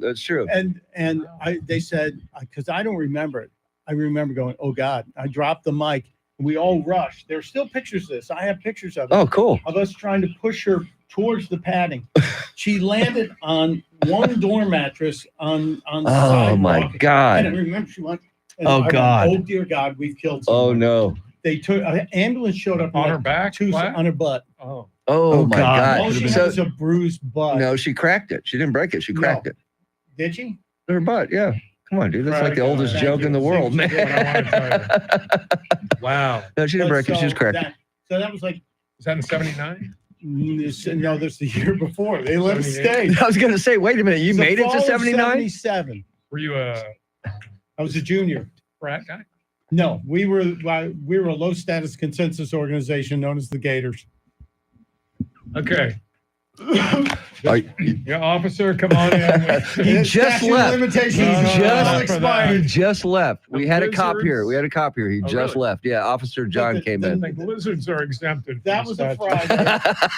Saturday morning at 8 a.m. I was in the dean's office. Wow. And we got the phone call at 6 o'clock in my dorm. The phone rings and pick up the phone. This is Sharon in Dean Grissom's office. She wanted to remind you of your meeting tomorrow morning. What meeting? It was so well she put it on. And would you make sure Mr. Booten and Mr. Holm and Mr. Reed are there too? His accomplices have now been named. So when Animal House came out, was that about that year? I was going to say next year. Yeah. We were like, it was loosely based on the Trinity University. Closely based. Yeah. I will show you pictures from the dorm jump because people have been sending me photos. Stand by, Chris. Okay. Here we come. Anyway. Cool. San Antonio's first news. If you're on YouTube, you just heard some amazing stories from Mike Opelka, who is in studio along with Randy Beamer. Randy is here. It is Fridays with Beamer. Our studio audience is telling us some stuff that police are going to come in for. Yes, they were already here. We sent them away. Yes, I'm well past the statute of limitations, Randy. We will dive into it with Randy and Mike in just a sec. First, quick update: your traffic and weather together.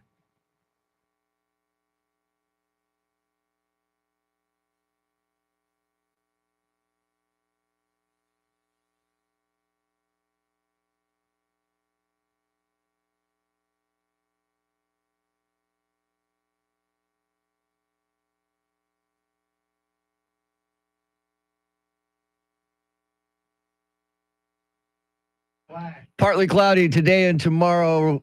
highs right around 90 degrees. Sunday, sunshine, highs 90, 69 degrees in New Braunfels, Texas, 63 in Kerrville, and 67 right here in Stone Oak. WOEI News Time 810. San Antonio's first news. It's like having two Elvises in the same studio. That would be Elvi. Elvi. Yes. In the same studio at the same time. Mike Opelka has been here for a couple of segments, and now we welcome in because it is Fridays with Beamer, the one, the only, the most trusted man in San Antonio. Am I the Randy fat, Beamer. older Elvis? Is that what it is? Whoa! 68 comeback special. You are black leather 68 comeback special. See, I think it's the opposite. Yes, we have. So back to Mike Opelka and the sordid underbelly of stories at Trinity University. You're going to have this reunion tonight. Yes, sir. Are you going to relive some of the... This is amazing to me. Amen. What you started, lived through, and it was an Animal House moment. You had a dorm jump where somebody missed the padding. Yeah, we did. And it was a woman that missed. Yeah, a graduate student, actually. Oh, like a man. 24-year-old graduate student. And a who dorm got jump meaning you jumped off first, second, third, and the roof. And the roof. Yeah, there was a wild hair. Remember UT, the Willie Nelson Bush jump? A bunch of Yes, guys in a I don't frat remember that. used to Yes. get a keg of beer. They put on their winter coats and they jump out of a window into a huge bush. Yeah. And one of our buddies, who was the activity director at the dorm, said, "Hey, why don't we do a dorm jump where we jump off the balconies?" Because we're in a 3-story building. We're on the first floor. And he said, "We'll get the mattresses from all of our rooms and put them down. And then we'll just get a keg of beer on a Friday. And, we'll blow off a little steam." And I said, "Okay, let's supersize Sure, because this." we're on the first floor and the dummies on the second and third floor. We can watch hurt themselves. Not a problem. And so we actually went to the activity dean and said, "Hey, we're going to have a field day. Can we get the padding from the pole vault pit? Because these mattresses are a little skinny." He's like, "Okay." He goes, "Wait, field day. What do you, running and jumping, He goes, "Sure." Like we always do. So they the physical plant delivered this giant foam padding thing. Private university, Trinity. That's where the dollars are going. Best of the best, yeah. And we marked off the balconies, first, second, and third floor in feet and meters, because we were all obsessed with the metric system at that time. And we advertised all over campus, come and see what the boys at Win First Floor have been working on, the first annual dorm jump. And there was going to be beer. We had a keg, and there was a table for the judges to report on the scores of the people jumping. And I was a theater major, so I wanted to put some spice in it. I was announcing it, and I had a costume, a lizard costume, because they didn't have an alligator costume. Yeah. I'm in a full lizard costume. Totally understandable. And doing the announcing on this thing. And it's late in the afternoon, so people are starting to go to the dining hall, and they're stopping by, and there's beer, and there's music, and the people are jumping And a off. lizard. And a lizard with a microphone. Don't forget the lizard. Because why not? Yeah. And people started jumping. Now we had about 100 people on the balcony of the walkway watching as people are going to the second floor, which is kind of boring. A couple of roommates were jumping together in solidarity. And I look up and there's people on the roof. And I'm suddenly thinking, this may not be the smartest thing we've done. And one of the guys was a diver, and he did a backflip off the roof, landed perfectly in the middle of it. So of course, people were emboldened. And then I look up, and there's this tiny woman standing on the edge, and she looked like she was getting ready to jump, but she was getting nervous. And that's when the crowd turned to a mob. And you realize that when you start hearing the crowd going, "Jump, jump, jump." And she closed her eyes and pushed off and was going way past the padding. And a bunch of us, there are a bunch of pictures, which I'll show you during the break. I still have them. I dropped the mic in the lizard suit, and we were rushing to push her back onto the padding. She hit one dorm mattress, dorm mattress like prison mattress. Not that I would know. And she landed on her butt, boom, and bounced. Oh. And we all went, "Ooh, no." There was no 911 system at the time. 77, fall of 77. Yeah. And suddenly an ambulance appears, and they took her away. Ooh. And a couple of us went down to the hospital. I wasn't able to go. I didn't have a car. Well, you still had to MC the rest of it. Yeah, exactly. It wasn't over yet. I also had a lizard suit on, and I didn't know how that would go over By the the way, hospital. how did she judge? Was it 9.4? Yeah, what was her score? Well, the bounce threw everything off. No, nobody. Well, at that she point- missed the target. She's okay. Yeah, it's like stepping out of the line. Here's the weird part. She completely fine. She landed on that one mattress, and God knows God was looking out for us. Amen. She had a bruised butt. That's it. A bruised pelvis. But Now, it did make the front page of the Express News. You It said did the next make day. the Express News. That's at Trinity University. If you're just tuning Yes. in, that's amazing. It was, and that you graduated. No, that's the most amazing I part. did spend the last 3 semesters on social probation. I feel like you Double need to do this secret again probation. tonight as part of your Trinity reunion party, Mike. What Let's was your relive the nickname? moment. What was your nickname, Pluto? Lizard. No, we were part of a low status consensus organization known as the Gators. The Gators.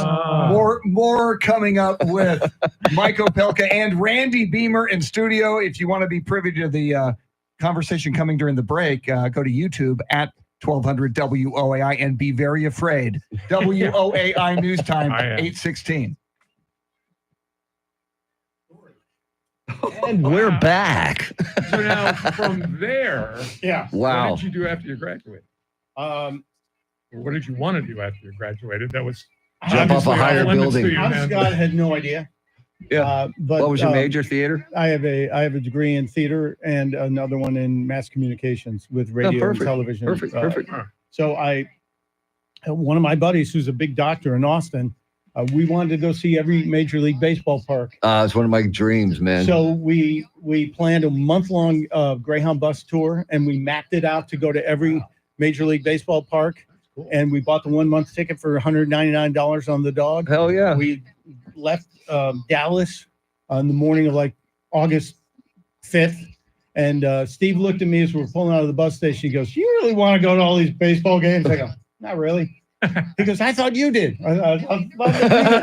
So we threw the whole itinerary out, and we just went and Just toured. cruise. Just And we cruise. went DC. We were in a McDonald's in DC when it got robbed and there was a shooting. They call that a Tuesday. Man, your karma. Yeah, but I'm still here. Back and then, yeah. We went to New York City and had an incredible experience in New York City. Then went up. I did 23 states, 5 provinces of Canada, And all of swam in- Mexico. swam in both oceans.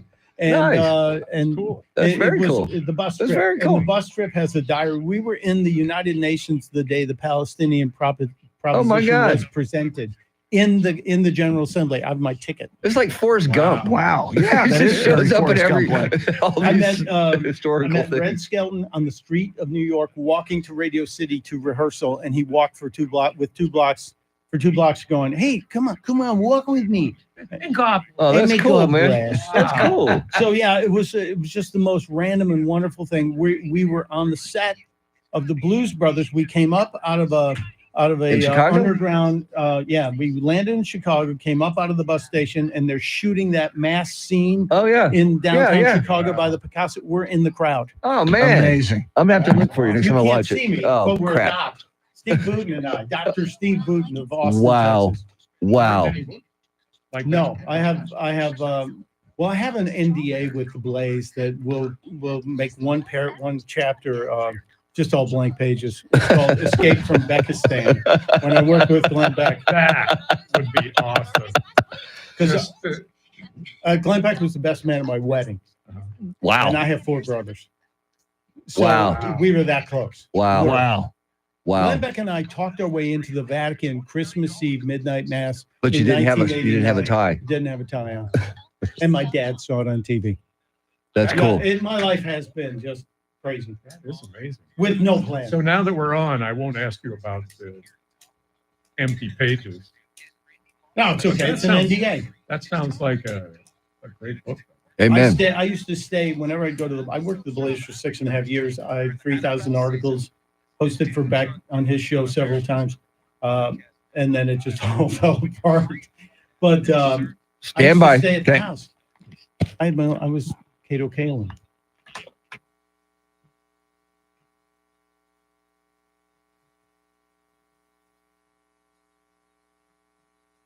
Special edition of Fridays with Beamer. Randy Beamer in studio with Mike Opelka. More of that coming right up. First, Charity, what stories are you following? Well, it is all about Texas today as both Donald Trump and Kamala Harris will be campaigning in the state. Pending city council approval, San Antonio has a new fire chief, and the husband of the missing Almas Park mother wants changes to his bond conditions. We'll have the details right now, traffic and weather.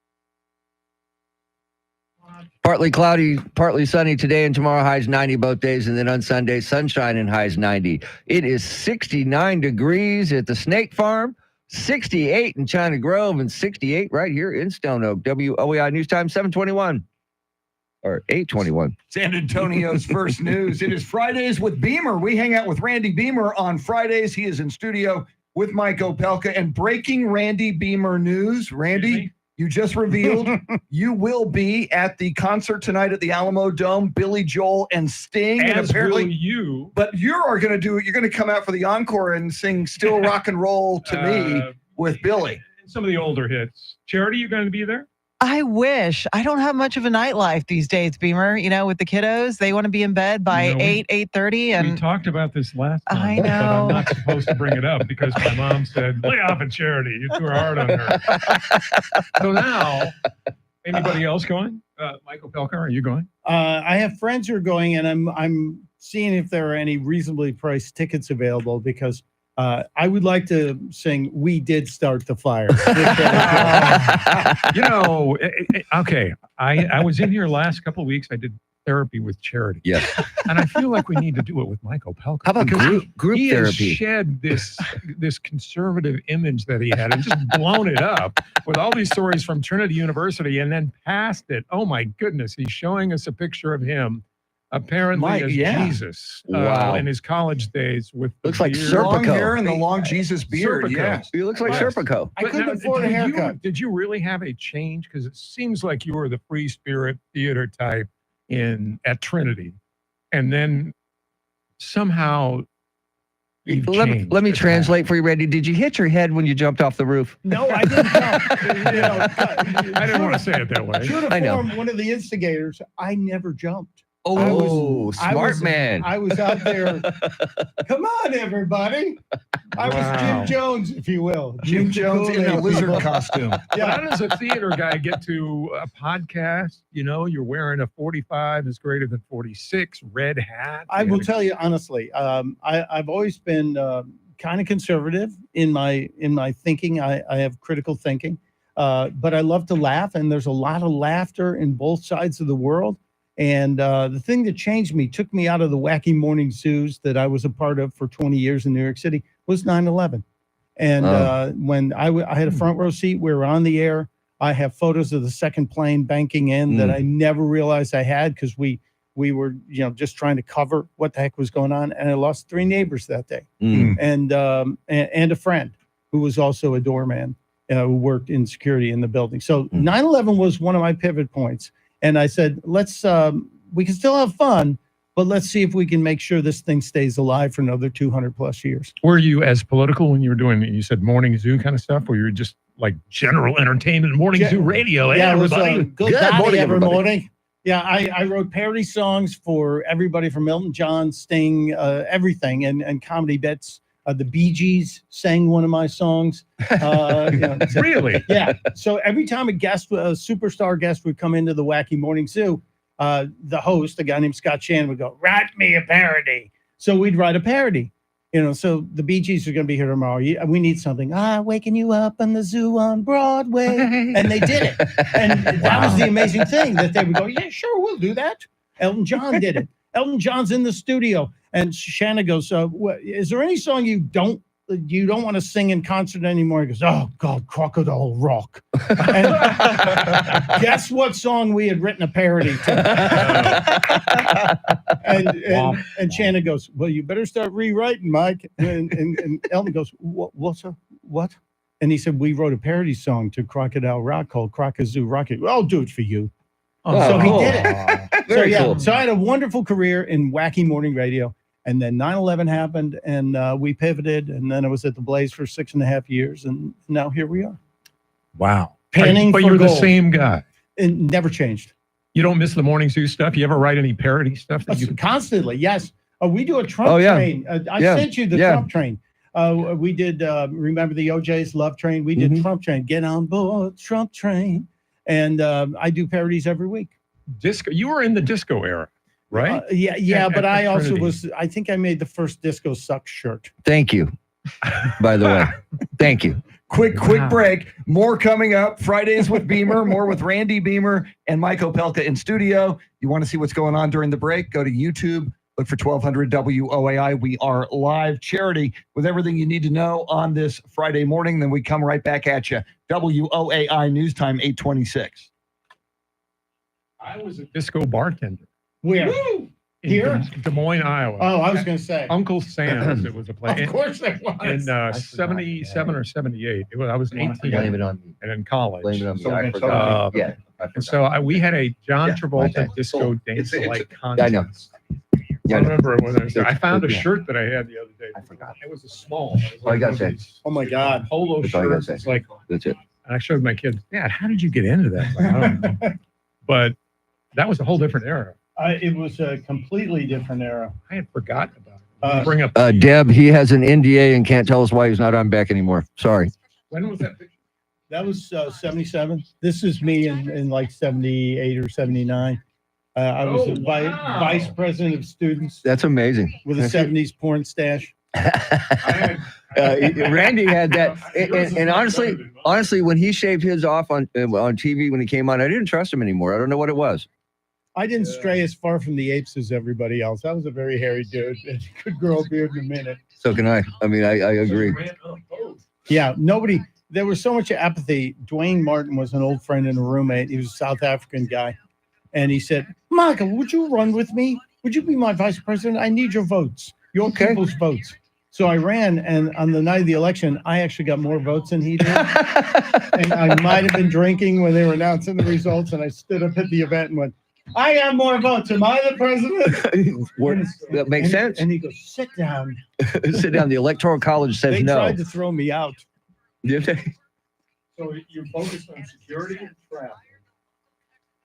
And Dwayne was. Oh, yeah. Wasn't part of you have a... I had no platform. He was just there in case the president got killed. I was eye candy. Yeah. Concerned about hostilities. Let me tell you a story real quick. I've been a uniter forever, Randy. Real story about Glenn Beck, real quick. Yeah. He came here and did that show in front of the Alamo. Yeah. Okay, my mom and dad. My mom, huge Glenn Beck fan, right? So I invite my mom and dad down there.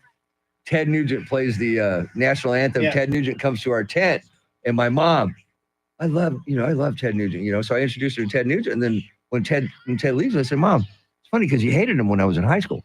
You used to tell me to turn it down all the time. She goes, yeah, but that was just his music. So I introduced her to Glenn Beck and think Glenn was just going to say hi to her, and then that was it, man. He spent so much time talking to her and just being so nice to her. It made my mom's day, and I thanked him very much. That was my only run-in with Glenn Beck. Well, guys had a remarkable career and remarkable life. And talk about a survivor. And yeah. I've had a front row seat to a whole bunch of it. Now, when he went sober, he was different after that. Yeah, well, he had to straighten up, or his wife was not going to be his wife. But he was. Makes sense. He was. He called himself a drunken rodeo clown. Mm-hmm. I'm not breaking. I remember hearing, and that was true. And I was there for a lot of that. Had a front row seat for a whole bunch of that. And I was working in New York, had been working in Houston, and they hired me to come and consult him when they hired him in Houston. They brought him from, remember he did the stunt with Jessica Hahn? Yeah. That put him on national TV, on national radar. And he hired Jessica Hahn after the Jim Baker thing as their prize bunny. And she was doing weather and prizes or whatever. And it was a great move because it brought billions of eyeballs to their radio show. And so a Houston station hired him, and the GM knew me, and I was working in New York, and he said, can you come in 1 or 2 weekends a month to work with this guy? And I didn't know him from Adam. I get off the plane from New York to Houston. I walk out the front door of the airport in Houston, and there's Glenn Beck in a full Ghostbusters costume, full head to toe jumpsuit with the ambulance behind him. And he walks up to me, he goes, Michael Opelka, Glenn Beck. And I went, nice suit. He goes, I got one for you. And he had one in the ambulance. And I said, wow, this guy's my buddy. Because I broke into radio full time from the corporate world because I did Bill Murray impressions. And they thought it was Bill Murray on the radio calling. I was calling radio stations as Bill Murray during the Ghostbusters era. And that's how they knew me. So I was Ghostbuster Bill. For You still do Bill Murray? Not often, but at parties. Bring in a couple of beers for him. Yeah, I'll go get him. That's so cool. But yeah, we went to the same high school. We were in the same geographically the same gene pool. I don't know where Tuesday's eyes. I guess he's about to become the master champion. That's pretty damn good. That's pretty damn good. You do other impersonations too, or for radio? Every now. Oh, he does great stuff, man. Randy, whatever you want, I'll do it. He does good stuff, man. Hey, I just listen, Randy. The millionaires and billionaires were ruining the world, and I became a millionaire. So now it's the billionaires that are the problem. 8:32 is our time. San Antonio's They're first. eating the dogs. They're eating the cats. That's Sean good, too. Farish is so good. It's hard to compete with his. Sean Farish is the guy who does the great. I just texted you Officer John's info. He wants to chat with you if you got a chance. He's got something about the guy that made those mugs for you. Let me see what he said. All right. Hang on. Does this involve reading? I have a question for him about the retired police officer that made his mugs. That's all he says. And I just said, okay. So I did what I was supposed to do. Thank you. I will take care of it. He's a good guy, man. He's a good guy to know, too.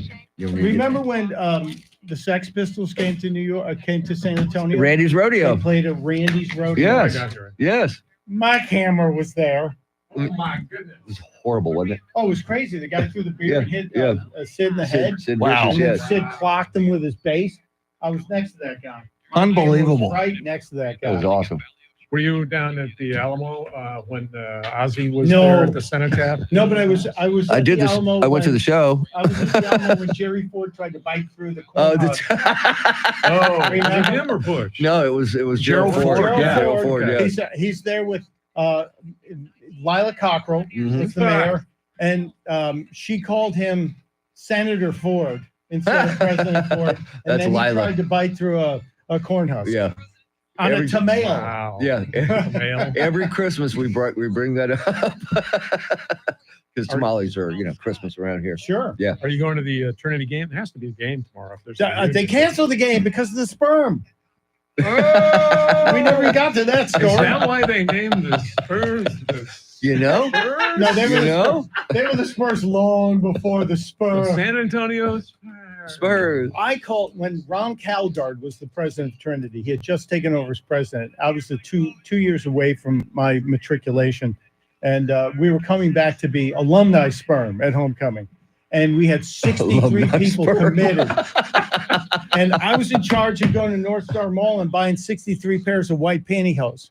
So I took the money. Sure you were. We went to the mall. I bought it from a nursing supply shop. Of course. And then I come back to the house we were staying at, and somebody goes, "Hey, look at the newspaper. Trinity homecoming game canceled." I'm like, what? ABC News was coming in to do a feature story 2020 on the resurgence of fraternity lifestyles after Animal House, which had come out the year before. And they were deathly afraid that ABC News was going to, because Calgard was trying to elevate Trinity, this big new fancy university. and he canceled the homecoming game for a homecoming dinner. And so they showed me this, and I go, what am I going to do with 63 pairs of white pants? I was going to ask, yeah. So I said, let's call him. It's 4:00 in the afternoon on a Friday afternoon. Ron Calgard, please, 411. They gave me the number. I couldn't believe it was listed. I called his home. He was there at 4:00. I said, President Calgard? Yes. My name is Mike Opelka. I'm an alum from the class of 79. He goes, I'm aware of who you are. Oh, yeah. Oh, yeah. Because he was there my last year at Trinity. And I said, I'm kind of upset about the cancellation of the homecoming game. He goes, I understand. And you're the reason. And he was very calm. And I got to give the guy all the credit, because I say, I have one question. He goes, yes. What am I going to do with 63 pairs of white pantyhose? And he paused for like a half a second, and he just said, I think you know where to put them. Oh, wow. No, just you didn't. Perfectly, and hung up the phone. Wow. And I stood there going, that's a mic drop moment. That is a definite mic drop. I got to respect that. You know what? That is huge. I like that. It was gigantic. Thank It's God we saved the tremendous. receipt. That's cool. So did they take them back? Yeah. Okay, They were good. open. Well, I was going to say, yeah. We can do anything. We can just. We could do that. We could You are. do that. We're changing your name. That- We're changing your name. You're no longer Randy Beamer. I'll tell you what Yeah, your new I'll name is. just throw to you and wherever you want to take Sure. it. I say Fridays with Beamer. Is this okay Like- for me to hijack your segment? No, that's what hell yes. You're not Actually, his hijacking segments are anything. over now. This No, I'm is just your kidding. segment. You're here. You're in You're very Delaware. kind. You do it at your house in Delaware? Yeah, I have a home studio. That's awesome. This is the first time I've been at radio studio since COVID. Wow. Oh, wow. Yeah, I didn't know that. Yeah, because I've done 200 radio shows a year. But never leave your house. And Now, do you have video too, or do you? I just can. A couple but usually stations do not. it. And I tend to not, because the name of my company is UNS Radio. It's Underwear and Socks Radio. Yeah, because that's what you do, sitting underwear and That's the socks. uniform. My Wow. accountant goes, I didn't need to know that. By the way, That's- I just noticed this. We have the same Same glasses. Great minds run Yeah. the same rut. Right on. We have the same glasses. We go to the same eye doctor. Yeah. That's Yeah. Look at we're Twinkies. bizarre. Changing mine. I actually have different ones in the There's car. one- I can change there's mine real quick. A great eye doctor just down from Trinity on the St. Mary's Strip. Did you guys go there a lot on the St. Mary's Strip? No, Yeah, I don't think it was really doing much back St. then. Mary's Strip was a completely different meaning. Yeah. Yeah, it was Uh, an alternative lifestyle place. Yeah, Yeah. the country was Yeah, the, well, yeah. was the gay bar. where Yes. and Earl Abels was. Remember Earl Abels? Oh, God, yes. Or we used to call it Herbals. Herbals. And That's yeah, where, I lived down the hall from Gibby Haynes of the Butthole Surfers. Oh, no kidding. Love the Butthole Surfers, man. We were friends. I love that guy, Somewhere man. in here, I have pictures of Gibby in a Dobbs House waitress dress. He was tripping on acid one day and started running up and down the halls in a Dobbs House waitress dress that he used tennis balls to simulate breasts. Now I understand Calgard's canceling of Yeah. the game. Yeah, I know who you are, sir. I know who you I'm are. aware of who you are. Yeah. I'm aware. I gotta give the guy. Okay, Yeah, they were trying to make This is Harvard of the Southwest. Yes. That's the girl who was on the roof. That's the one that 2 jumped? Seconds before she jumped. Oh, my God. Seconds. Della or Bella Shaw. I can't remember. And she was a grad Della, student. Bella. Her husband was out of town, so she was partying So with her now, was friends. this a picture in the paper or some other? One of my Let me see. One Let me of see. my friends sent it to me. Here's some of the people just waiting for us to set up. There's the lizard suit. Oh, I got to see the lizard suit, man. I got to see it. So I had a microphone. I was laying on the pole ball pit. That looks to be a colorful lizard suit. Well, yeah, it was It's a chameleon. It was a chameleon. So this Yeah, didn't I got- happen. It's not like Oh, my Let me see the lizard. God. Unfortunately, Wow. Okay. my wife is so tired of hearing this story. She's glad she's not here. There's the girl getting ready to There's a jump. beast of Oh my God. Wow. I did keep a diary Of a madman. of all the weird stuff we did for one whole year, because there was at Trinity. yeah. You had evidence. You gave them evidence. And you have the memory like he does. I don't remember anything. I'm almost at Ted Cruz's level. He has an audiographic memory where he hears it, he remembers it verbatim. It's unbelievable. Wow, not seen. No, you got to hear it. There's an actual term, audiographic memory, like photograph. He is gifted that way. And you have that? I'm pretty close to it. I remember stuff, and all these people I'll see tonight are like, please don't. You're gonna go what? Please We didn't do that. We didn't. I have pictures and I have memory. Well, that's great if you do impersonation. Yeah, that memory. Yeah. You can remember it. Exactly. So you can describe somebody to an officer. I did not have sexual relations with that woman, Miss Lewinsky. Honey pie. Because he paused when he said that. Stand by, Chris. Okay. Here we go, guys.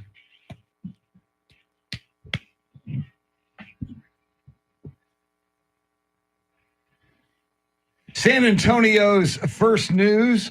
We welcome in Randy Beamer every Friday. We call it Fridays with Beamer. This one extra special as Mike Opelka is in studio along with us and Randy Beamer. And Randy, we're learning a lot about Mike. We are. And I was brought in both as a therapist for Mike and as an investigative journalist, because I'm usually a therapist for charity. But we are finding out more about Mike Opelka, respected podcaster, conservative, known across the country, journalist, did at Trinity University, where somehow he graduated back in the day. You know why? Why you graduated? Yeah, because there are no cell phones. No social media. None of this would have happened. Now, you're here for a reunion, partly, right, Trinity. But tell us about what you mentioned off the air while we're doing the YouTube, that you and some friends dressed up as a group of something. And then because of that, later on, they canceled the Trinity University homecoming game? The football game. The football game. Trinity okay, never I'm taking really, it back to the beginning. How did you dress up as this? Never really an NCAA powerhouse, Trinity University, and anything other than tennis. As Randy's colleague David Chancellor was once the quarterback of Trinity University. A quarterback, which explains that they weren't a powerhouse. So it's not really, anyway. Not really a legacy there. And we're changing your name from Beamer to Boswell. You're my Boswell now. You're getting my story out, which I really appreciate. Okay, well, it's a little literary reference. How? Because I do this with Trinity. There was with charity. There was a student on our floor named David Sanders, who was part of the Trinity football team. Big guy. He was a mountain of a man. He was a great athlete. And a bunch of the guys used to go and watch the game. They called themselves Sanders Raiders, and they would cheer for Dave. And about that time, Woody Allen had a movie come out called Everything You Always Want to Know About Sex, But We're Afraid to Ask. And there's a scene in that movie where they reenact the insemination process from inside the human body and show what the little teeny tiny sperm cells would look like if they were people. Mm-hmm. So this was a radio scientific reference that you were getting into. I'm trying to dance, around the FCC regulations. Yes. And so Sanders Raiders somehow, probably tequila induced, decided to go to the games dressed as those characters in white tennis shorts, white T-shirts. They would put white long athletic socks on their arms because we didn't have long sleeve shirts. And as those characters, meaning the characters, the sperm cells in the scene in Everything You Always Want to Know About Sex. and so then they wear white medical, like nurse pantyhose, the white medical hose. So you dressed up in nurse's pantyhose, did you, Mike? Yes, me and about 60 other people. Oh, that doesn't make it. And you like gladiator movies. Whenever possible, Randy. And so you dressed as a gang of white tadpoles. Yes. Thank you. God bless Charity. Charity's never been happy. She's never been happy to be in another studio. And we would go to the game, which were never well attended, and there would be this gaggle of guys dressed as sperm cells chanting, come on, guys, to get the Trinity team excited. So were you chick magnets, let's say? Hardly. Although after about 5 or 6 years of doing this, because we did it after for 5 or 6 years. Well, after we graduated, we'd come back as alumni sperm. And because everybody had like a name they put on themselves. And we gathered, some of the women got excited our senior year and they dressed as ovum. And they were, they would run around the field. Trinity didn't have a band to entertain. Didn't at need halftime. one. No, well, Really? local high school bands would come and play at halftime because it's a great opportunity. So high school bands would be out there at halftime, and the Ovum would be running around, and then we would go out and chase them. To kind of What simulate. kind of music, by the way, would they? Band like music. nice and slow Yeah. music. No synthesizer. And that's trombones. You're dodging trombones as the Ovum are weaving between, and the high school parents are terrified. My daughter's out there playing the trombone, and there's an egg being chased by sperm. So, and this was when everything was okay, and before they canceled something because of you. Sure. Everything. This was all going on, and then 2 years after I graduated, we were planning to go back for a huge alumni weekend, and this was after Animal House had come out, and 2020 had apparently contacted Trinity, saying, "Oh, we hear there's a lot of interesting activities going on at the university, a lot of fraternity revival, etc. We'd like to come and film a segment on the campus." And apparently the new president, Ron Calgard, got upset at the idea that the football game might feature a gaggle of men dressed white tadpoles. White tadpoles. Yes. Thank you, Charity. Were you the fastest tadpole, Mike? No, not close. There was remember Wow. the tadpoles actually set the record for the 100-yard dash at Trinity, but we got to take a break. Yeah, we're going to take a quick break. And our final You segment. can't a cliffhanger with the tadpoles. Well, the cliffhanger is happening, and we're going to pay it off with a final segment. God help us. Coming right shot. up. WOAI News Time, 8:46.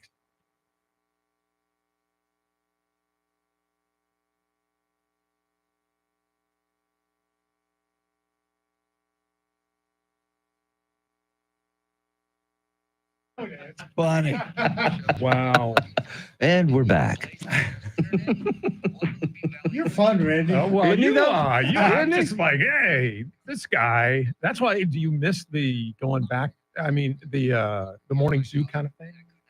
Now, did they do it like this when you were doing morning zoo kind of stuff? And But you have with people in the room. cart deck. Yes. And Right. Cart decks, man. Yeah. got Was Lyle and Han, were they on the radio here when you were here? the guy who was on that On, I connected Kiss with was a Radio. guy named Trigger Black at KTFM. KTFM Okay. is free Yeah. money. Yeah, but Lyle and Han were on They were on. 79. Yeah, they were. No, yeah, Maybe 78, just at the 79. end Yeah. if you were here because they were kind of the morning zoo of San Yeah, Antonio. yeah, they were. Well, They did like a year on the This- slave ranch. There was a guy out in towards Kerrville that had a slave ranch, and you take homeless people and basically hold them captive, and make them work for them. And they did like a whole year on this thing, man. Oh, it was They amazing. killed a guy with, Yeah. and then they burned him. Yeah. I covered that. Yeah. The Oh my zoo God. The zoo format didn't really hit till the early 80s. Well, that's when it was. Yeah, Shannon early 80s. and, Yeah. Well, Scott Shannon's a legend, man. I worked Shannon's the whole He's reason got I the have voice. a career. Yeah. Scott heard me do Bill Murray and called me up and goes, "I'm looking for a producer. You come up here and meet with me." I was running a music video channel that was challenging MTV. And MTV was blocking us and doing everything. Which, they by the could to way, shut us down. The CEO of our company is the guy that started. Bob Pittman's the guy that started MTV. And Yeah. he's another Chicago boy. Yeah, he is. Yeah, he is. By the way, according to Calvin Buckholz, who was a teacher at John Jay High School, a group of sperm tadpoles really called a gaggle. It is a gaggle. Wow. You know Okay. you went to You Trinity. rock, I dude. hate to say this. You rock, man. You know your Wow. sperm. Mike knows his Charity sperm. seemed to know her. White tadpoles. Leave it alone. No, the faster. It's she was HR, asking- Randy. I'm Okay, saving you're you right. from But I mean, yourself. she needed to know about the faster they are. Well, that's Well, she is a mother. I guess. a couple times over, right? Yeah. But usually there's not more than how many ovum would there be? At a One. game? At a game, One. right? Unless egg split in the womb, huh? Remember that episode of Taxi? Yes. Jim has a double date with Alex Yes. and his twins, and the first thing he says to What's them, in the? "So, egg split in the womb, huh?" I love that. You can do voices, lots of voices. That's right, future boy. We're gonna get you a new gig. The Chuckle Hut. Opelka 2. Opelcon too. Opelka. Well, like you can do a different podcast. part You ever two. thought about doing a different Opelka 2 Electric Boogaloo. I barely Yeah. have time to do my own. That would. We can just send you a After copy Dark. of this show for today's if you want. Opelka after politics, like political. But the thing. the Trump. Oh, here's a picture of the young lady in air. Somebody actually sent me. Oh wow! She's, as you can see, she's moving through the air. I'm gonna see. Okay, that is amazing. That's amazing. My God. Somebody just wrote. Yeah. I've been a WOAI fan for 10 years. I have never laughed out loud so much. This is easily the best show I have ever watched. Wow. This episode has to be in a future San Antonio time capsule. Thank you, Luis. Well, the time goes from the 70s to today through the Spanning the decade. To bring you the constant variety. Yes. What time is our out? So I know 57. So I got to make 57. Yeah, 57 hard, pretty much. Okay. Yeah. Yeah, 57 I'll or make sure Terry yells at we'll us. get to a denouement. Yeah, Okay. 57 would work. Yeah, how about that? Did you get Wow. your No masters kidding, there, man. Trinity too? Stand by. They didn't want nothing to do with me after they. Our final moments with Mike Opelka and Randy Beamer. Final moments for now. Charity, what are you working The on? FCC license. Kamala Harris will have some star power at her Houston rally today, while Donald Trump will be with Ted Cruz and Joe Rogan in Austin. The San Antonio Fire Department is promoting from within for its next fire chief, and 4 astronauts are back on Earth after a stint on the International Space Station. We'll have the latest right now, traffic and weather.